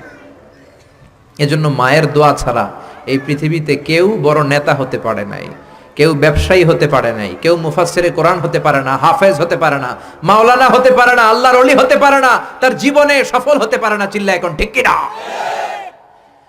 বিশ্বনবী মা বাবার আদর পায় নাই, জন্মের আগেই বিশ্বনবীর বাবা নাই, দাদার কাছে মানুষ, পরে চাচার কাছে মানুষ, মায়েরও বেশি দিন পায় নাই, পেয়েছে মাত্র 6 বছর। মাও দুনিয়া থেকে বিদায়, এতিম নবী একা একা বড় হলেন। হুদাইবিয়ার উমরা করতে যাবেন, 1400 সাহাবীকে নিয়ে বিশ্বনবী রওনা হলেন। সফরের মাঝখানে মায়ের কবর। বিশ্বনবী সাহাবীদেরকে বললেন, ও সাহাবারা, এই যে একটা কবর দেখা যায়, এটা আমার মায়ের কবর। বিশ্বনবীর মায়ের নাম কি? আরো জোরে বলেন। তোরা দেখে যা আমিনা মায়ের কোলে, মধু পূর্ণিমারি শেথা চাঁদ দোলে, যেন উষার কোলে রাঙা রবি দোলে। তোরা দেখে যা আমিনা মায়ের কোলে, কলমা খুলুকে আজি ধ্বনি ওঠে কে এলোই, কালেমা শাহাদাতের বাণী ঠোঁটে কে এলোই, পড়ে দুরুদ ফেরেশতা বেহেশতের দুয়ার খোলে। তোরা দেখে যা আমিনা মায়ের কোলে। আল্লাহু আকবার। বিষ্ণুই বললেন, চিনো নাকি কবরটা কার? এটা আমার আম্মার কবর।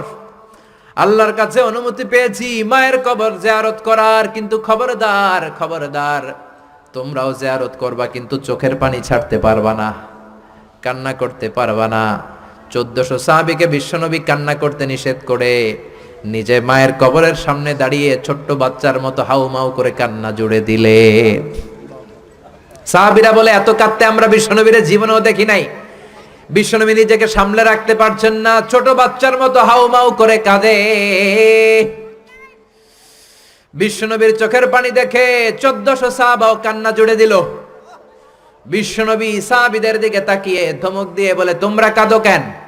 আমি না বলেছি কাঁদবা না? সাহাবারা বলে, নবী গো, আপনারে আমরা আমাদের কলিজার চাইতে বেশি ভালোবাসি। আপনার চোখ দিয়ে কোনো কারণে পানি নামতে দেখলে আমরা আমাদের দুটি চোখ শুকনা রাখতে পারি না, আমাদের চোখ দিয়েও পানি চলে আসে। বিশ্বনবী বললেন, আদ্রাকাতনি রাহমাতুহা ফাবাকাইতু। আমার মা যে আমারে ছোটবেলা আদর করেছে, ওই আদরের স্মৃতি আমার মনে পড়েছে। আমার মা আমেনা আমারে জাইতুনের তেল মালিশ করে দিত সারা গায়ে। আমার গায়ের এমন কোন জায়গা নাই যেই জায়গায় আমার মা আমেনা তার দুইটা ঠোঁট দিয়া চুমা দেয় নাই। আমার মা আমার জামা পরিয়ে দিত, কোলে তুলে আদর করত। ছোটবেলার সেই স্মৃতিগুলো মনে পড়েছে, তাই আমি কাঁদি। তোমরা কাঁদো কেন? সুবহানাল্লাহ কইবেন না? মায়ের আদর পায় নাই, কিন্তু কবরের সামনে দাঁড়িয়ে জারে জারে কেঁদেছেন বিশ্বনবী মুহাম্মদ সাল্লাল্লাহু কানা ইউকাসিমুল আহমান বিল জিআরানা। জিআরান নামক জায়গায় বিশ্বনবী কুরবানির গোশত বিতরণ করছেন। হাজার হাজার মানুষের লাইন। বাংলাদেশে এরকম হয় না? কুরবানির গোশত বিতরণ হয় না? লাইনে দাঁড়ায় অনেকে। হাজার মানুষের মধ্য থেকে একজন বৃদ্ধা নারীকে বিশ্বনবী লাইন থেকে আলাদা করলেন। নিজের গায়ের চাদর বিছিয়ে বৃদ্ধা নারীটারে বসতে দিলেন। বৃদ্ধা নারীও বিশ্বনবীর সাথে লম্বা আলোচনা করলেন, মাথায় হাত বুলিয়ে দিলেন। বিশ্বনবী দোয়া নিয়ে বৃদ্ধা মহিলারে বড় একটা গোশতের টুকরা দিলেন। সাহাবারা বললেন, ও নবী, জীবনে কোনোদিন নিজের গায়ের চাদর বিছিয়ে দিতে দেখি নাই, কে এই মহিলা আপনার মাথায় হাত বুলিয়ে দেয়? বিশ্বনবী বললেন, বাবা ছাড়া দুনিয়াতে আসলাম, 6 বছর বয়সে মারে হারালাম, মায়ের বুকের দুধ আমার কপালে জোটে নাই। আজকে আমার চাদরের উপরে যেই মহিলাটারে বসালাম, এই মহিলাটা আমার দুধ মা হালিমা। এই মহিলার দুধ খেয়ে আজকে আমি তরতাজা নবী মুহাম্মদ সাল্লাল্লাহু। এজন্য মা বাবার খেদমতের দরকার আছে না নাই? আল্লাহর ফয়সালা কয়টা? জোরে বলেন। 1 নম্বরে ইবাদত হবে একজনের, তিনি কে? আল্লাহ। 2 নম্বরে খেদমত হবে কার? দোয়া নিবেন কার কাছ থেকে? জোরে বলেন, কার থেকে? এজন্য বাবা মার খেদমত করবেন, বাবা মার কাছ থেকে দোয়া নিবেন। জীবনটারে উজালা করে দিবে কে? আল্লাহ। ইসলাম কখনো একপাক্ষিক কথা বলে না। মনোযোগ দিয়ে শোনার চেষ্টা করেন। ইসলামের কথা দ্বিপাক্ষিক, দুই পক্ষেরই ইসলাম কথা বলে। ছেলেদেরকে বললো ওয়াবিল ওয়ালিদাইনি ইহসানা, মাতা পিতার প্রতি ইহসান করবা, কিন্তু বাবা মারেও বলে দিল তোমাদের জন্য কিছু কাজ আছে না নাই? ছেলের বাবা কিংবা মেয়ের বাবা হয়েছেন এখানে কে কে? হাত তুলে দেখান তো দেখি দেখি। ছেলের বাবা মেয়ের বাবা, মাশাআল্লাহ, কম না তো? আমিও আছি আপনাদের, তাহলে হাত নামান। ছেলের বাবা মেয়ের বাবা। ইসলাম হচ্ছে ইটস এ ব্যালেন্সড রিলিজিয়ন, ভারসাম্যপূর্ণ জীবন ব্যবস্থা। বাবা মাকেও ইসলাম কিছু গাইডলাইন দিয়েছে, ওগুলো মানার দরকার আছে না নাই? বাবা মার জন্য প্রথম গাইডলাইন, ছেলে হোক মেয়ে হোক, শুকরিয়া হবে কার? কিছু লোক আছে ছেলে হলে এলাকার সবাইরে মিষ্টি খাওয়ায়, মেয়ে হইলে কাউরে শোনায় না। আছে না নাই? আনন্দপুরে নাই? না নাই, এদিকেও আছে। আল্লাহ বলেন, ইয়াহাবু লিমান ইয়াশাউ ইনাসান ওয়া ইয়াহাবু লিমান ইয়াশাউ যুকুর আও ইউযাওয়িজুহুম যুকরানা ওয়া ইনাসা ওয়া ইয়াজআলু মান ইয়াশাউ আকিমা ইন্নাহু আলিমুন কাদির। তিনি যাকে চান তাকে দেন ছেলে, আবার যাকে চান তাকে মেয়ে দেন, আবার যাকে চান ছেলেও দেন মেয়েও দেন। তিনি কে? আল্লাহ। আবার যাকে চান ছেলেও দেন না মেয়েও দেন না, তিনি কে? আল্লাহ। অনেক নিঃসন্তান লোক এই দেশে আছে না নাই? এজন্য বাবা মা যারা আছেন মনোযোগ দিয়ে শুনেন, খরগোশের মতো কানটা খাড়া করেন। আপনাদের কি দায়িত্ব? 1 নাম্বার দায়িত্ব, আল্লাহ ছেলে দেখ মেয়ে দেখ, শুকরিয়া হবে কার? অনেকে মেয়ে হলে না খুশ হয়। বিশ্বনবী বললেন, খায়রুকুম মান বুকিরা বিল উনসা, যেই ঘরের প্রথম সন্তান কন্যা হয় ওই ঘরে বরকত নাজিল করে কে? আল্লাহ। যাদের ঘরে কন্যা বেশি তাদের ঘরে বরকত বেশি। কোন সুবহানাল্লাহ। তাইলে বাবা যারা হইছেন, আপনাদের প্রথম দায়িত্ব আল্লাহ আপনারা ছেলে দেখ মেয়ে দেখ, আর রেদা বিল কাদা, আল্লাহর এই কাদাতে আমাদের সন্তুষ্ট থাকতে হবে। চিল্লাই কোন ঠিক কিনা? 2 নাম্বার দায়িত্ব, ছেলে হোক মেয়ে হোক হওয়ার সাথে সাথে কানের সামনে যে আজান দেওয়ার দরকার আছে না নাই? অনেকে আছে ছেলে হওয়ার পরে, মেয়ে হওয়ার পরে মুয়াজ্জিন সাহেব খোঁজে, ইমাম সাহেব খোঁজে, আছে না নাই? ইমাম সাহেব রে খোঁজেন কেন, মুয়াজ্জিন সাহেব রে খোঁজেন কেন? আপনি নিজেই আজান দিবেন, নিজের ছেলের আজান নিজেই দিবেন। খেয়াল করে শোনেন, বিশ্বনবীর বড় নাতির নাম হাসান, ছোট নাতির নাম হোসাইন। হাসান হওয়ার পরে বিশ্বনবী এত খুশি হয়েছে, বিশ্বনবীকে বলা হলো, ইয়া রাসূলুল্লাহ, আপনার নাতি হয়েছে। বিশ্বনবী তাড়াতাড়ি ঘরে চলে গেলেন, নাতিকে কোলে নিয়ে হাসানের কানের সামনে বিশ্বনবী আজান দিলেন। নিজের ছেলের কানের সামনে নিজেই আজান দেওয়ার দরকার আছে না নাই? প্রত্যেক মুসলমানের আজান কিভাবে দিতে হয়, একামত কেমন করে দিতে হয় জানার দরকার আছে না নাই? আল্লাহু আকবার, আল্লাহু আকবার, আল্লাহু আকবার, আল্লাহু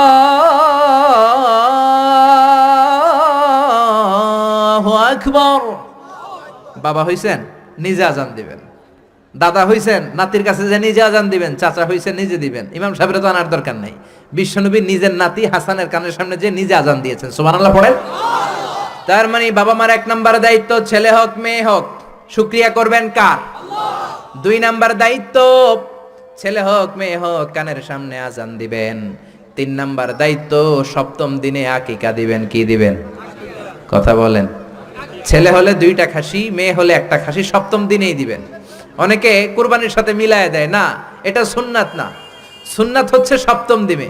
কোনো কারণে সপ্তম দিনে দিতে পারেন নাই, তো আর কি করবেন? পরে যে সময় পান দিবেন। কুরবানির সময় দেন, আগে দেন, পরে দেন, সমস্যা নাই। কিন্তু সুন্নাহর উপর যদি আমল করতে চান তাহলে সপ্তম দিনে দিতে হবে। চিল্লায় কোন ঠিক কিনা? বিশ্বনবী ফরমান, কুল্লু গুলামিন রাহিনাতুন বিআকিকা তুযবাহু আনহু ইয়াউমা সাবিহি। প্রত্যেক বাচ্চার আকিকা দিতে হয় সপ্তম দিনে। তারপরে ইউসাম্মা ফিহি, ওই দিনে নাম রাখতে হয়। সপ্তম দিনে সুন্দর একটা নাম রাখার দরকার আছে রাডাই।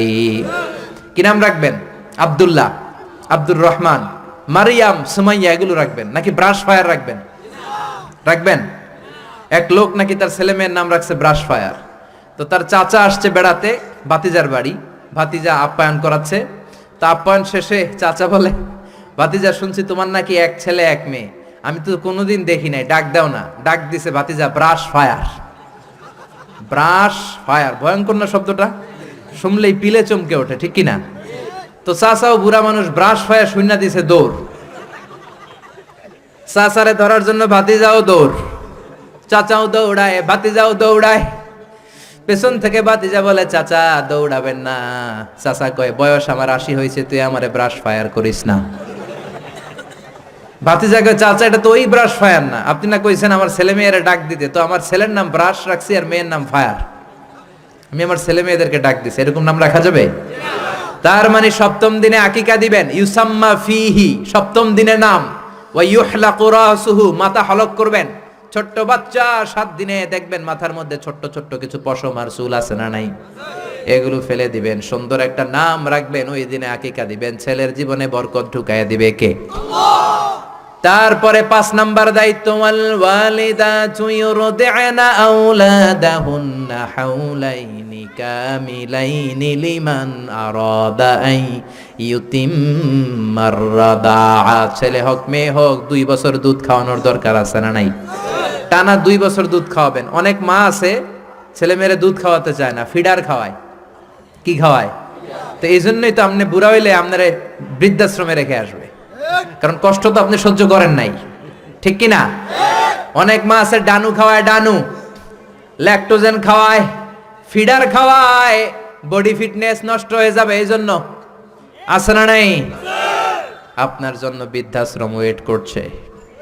Old home is waiting for you. অপেক্ষা করেন, বয়স যখন 60-এর কোঠায় পৌঁছে যাবে আপনার আবাসস্থল হয়ে যাবে বৃদ্ধাশ্রম, ঠিক কি না? এজন্য মায়েরা ছেলে মেয়েদেরকে 2 বছর দুধ খাওয়াবেন।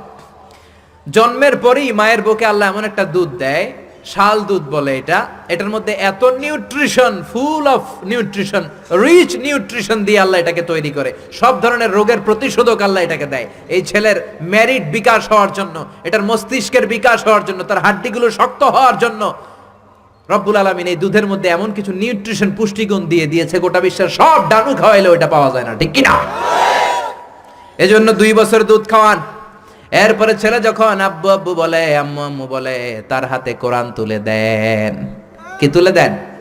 সবার আগে কোরআন, পরে অন্য জ্ঞান। Teach your children the holy Quran, the holy Quran will teach your children everything. আপনি আপনার ছেলেরে কোরআন শিখান, কোরআন আপনার ছেলেরে গোটা বিশ্ব শিখাই দিবে। চিল্লায় বলেন ঠিক কি না? এরপরে দায়িত্ব হচ্ছে হুব্বুহুম ওয়া কাদাউল ওয়াক্তি মাআহুম, তাদেরকে ভালোবাসবেন, তাদেরকে সময় দিবেন, নিয়ে বেড়াতে যাবেন। এখন আধুনিক কিছু ফ্যামিলিতে বাবাও চাকরিজীবী, মাও চাকরিজীবী, এরকম মডার্ন ফ্যামিলি আছে না নাই? বাবা মা যখন চাকরির জন্য বেরোয়, ছেলে মেয়ে থাকে ঘুমে, আবার রাত্রে যখন ফিরে তখনও থাকে ঘুমে। শুক্রবার ছাড়া বাবা আর ছেলের দেখা হয় না, এরকম ফ্যামিলি আছে না নাই? তো এই বাবার জন্য বৃদ্ধাশ্রম আছে না নাই? জোরে বলেন, জোরে বলেন। এজন্য সময় দিবেন, সময় কাটাবেন। অনেকে বাবাও চাকরি করে, মাও চাকরি করে, ছেলে মেয়ে মানুষ হয় কাজের মেয়ের কাছে। তো কাজের মেয়ের কাছে যদি ছেলে মেয়ে মানুষ হয়, তারা কাজের মেয়ের আচরণ নিয়ে বড় হবে। আপনার মেধা, বুদ্ধি, মনন, আপনার আচরণ তো তারা পাবে না, তারা পাবে কাজের মেয়ের আচরণ, ঠিক কি না? আকরা ইবনে হাবিস আত-তামিমি বিশ্বনবীর সাহাবী, বিশ্বনবীর পাশে বসা। বিশ্বনবী একবার হাসানকে কোলে নেয়, হাসান নামে হোসাইনকে কোলে নেয়। বিশ্বনবী একবার হাসান রে চুমু দেয়, আর একবার হোসাইন রে চুমু দেয়। আকরা ইবনে হাবিস আত-তামিমি বলে, নবী গো, আপনি আপনার নাতিকে এত আদর করেন। রব্বুল আলামিন আমাকে 10টা ছেলে দিয়েছে, আমি আমার কোন ছেলের জীবনে একটা চুমু দেই নাই। 10টা ছেলে, একটা ছেলেরও চুমু দেই নাই, আপনি নাতিরে এত চুমু দেন, এত আদর করেন। বিশ্বনবী বললেন, খবরদার আকরা, কি কথা শোনালা? মান লা ইয়ারহাম লা ইউরহাম, যে ছোট বাচ্চারে আদর করে না, আল্লাহ তার উপর দয়া করে না, ঠিক কি না? এজন্য বাচ্চাদেরকে আদর করার দরকার আছে না নাই? এরপরে বিশ্বনবী বললেন, মুরু সিবিয়ানাকুম বিসসালাহ ওয়া হুম 7 সিনিন, 7 বছর হলে ছেলে মেয়েদেরকে নামাজের আদেশ দাও। রাজি আছেন? বাবারা মনে থাকবে? বাবা হইছেন যারা, খালি আব্বু আব্বু ডাক শুনতে খুব ভালো লাগে, নিজের দায়িত্বগুলো পালন করতে ভালো লাগে না, এরকম আছে না নাই? 7 বছর হলে ছেলেরা নামাজের আদেশ দিবেন, 10 বছর হলে শাসন করে হলেও নামাজে নিবেন, মসজিদে নিবেন, ঠিক কিনা? আপনি 7 বছর থেকে যদি নামাজের অর্ডার করেন, 8, 9, 10 হওয়ার আগেই ছেলে পাক্কা নামাজি, ঠিক কিনা? অনেক লোক বলে, হুজুর আমার আদরের ছেলে ফজরের সময় উঠতে পারে না, 9টায় ওঠে, 10টায় ওঠে, ছুটির দিনে হুজুর সকাল 12টায় ওঠে, আসে না নাই? আদরের ছেলে ঘুমায়, এজন্য ডাকি না। সকালবেলা যদি ঘরের মধ্যে আগুন লাগে তখন কি করবেন? আদরের ছেলে আরেকটু ঘুমাক, এরকম করবেন? সকালে যদি ভূমিকম্প হয় বলবেন নাকি আরেকটু ঘুমাক? তো দুনিয়ার আগুন থেকে বাঁচানোর জন্য যদি ছেলেরা ডেকে উঠান, জাহান্নামের আগুন থেকে বাঁচানোর জন্য নামাজের জন্য উঠানোর দরকার আছে না নাই?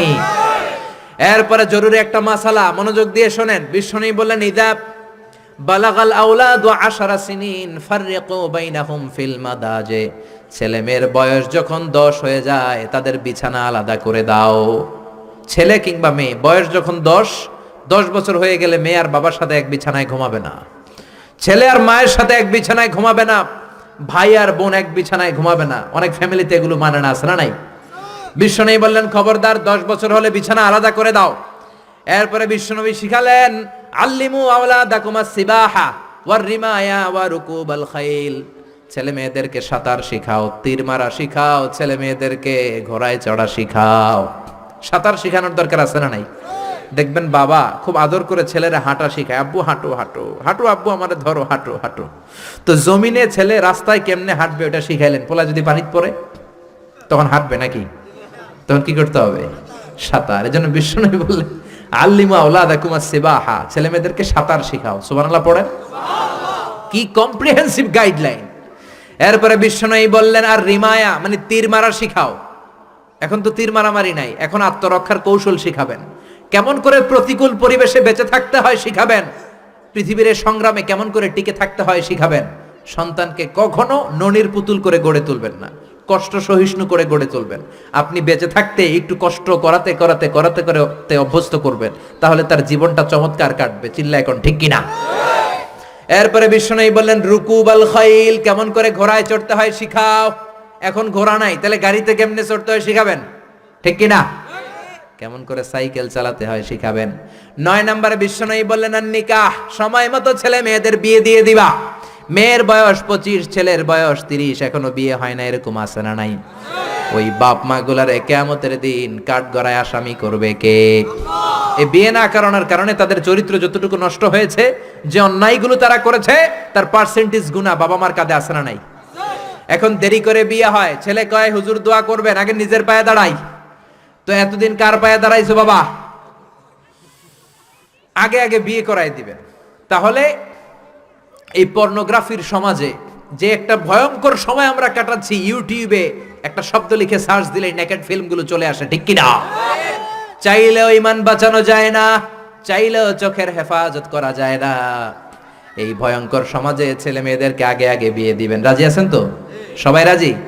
সব শেষে বিশ্বনবী বললেন, ও দুনিয়ার বাবারা, তোমাদের জন্য আল্লাহর শেষ আইন, ইউসিকুমুল্লাহু ফি আওলাদিকুম লিযযাকারি মিসলু হাযযিল উনসায়াইন। দুনিয়াতে বাবা যারা হয়েছো, মরার আগে উত্তরাধিকার সম্পদ বন্টনের সময় ছেলেরে যতটুকু দিবা, মেয়েরে দিবা অর্ধেক। কার আইন? জোরে বলেন, কার আইন? ছেলেরে যতটুকু দিবেন, মেয়েরে দিবেন অর্ধেক। ছেলেরে 10 লাখ দিলে মেয়েরে, নাকি মেয়ের লেগে দোয়া করে দিবেন? অনেকে কয়, মা তোর লেগে দোয়া করে দিলাম, তোর বাইরে সব দিয়ে দিলাম। তো দোয়া তো আপনি করবেনই, দোয়া ছেলের জন্যও করবেন, মেয়ের জন্যও করবেন, কিন্তু যে যেটার প্রাপ্য তাকে ওইটা দিবেন। রাজি আছেন তো?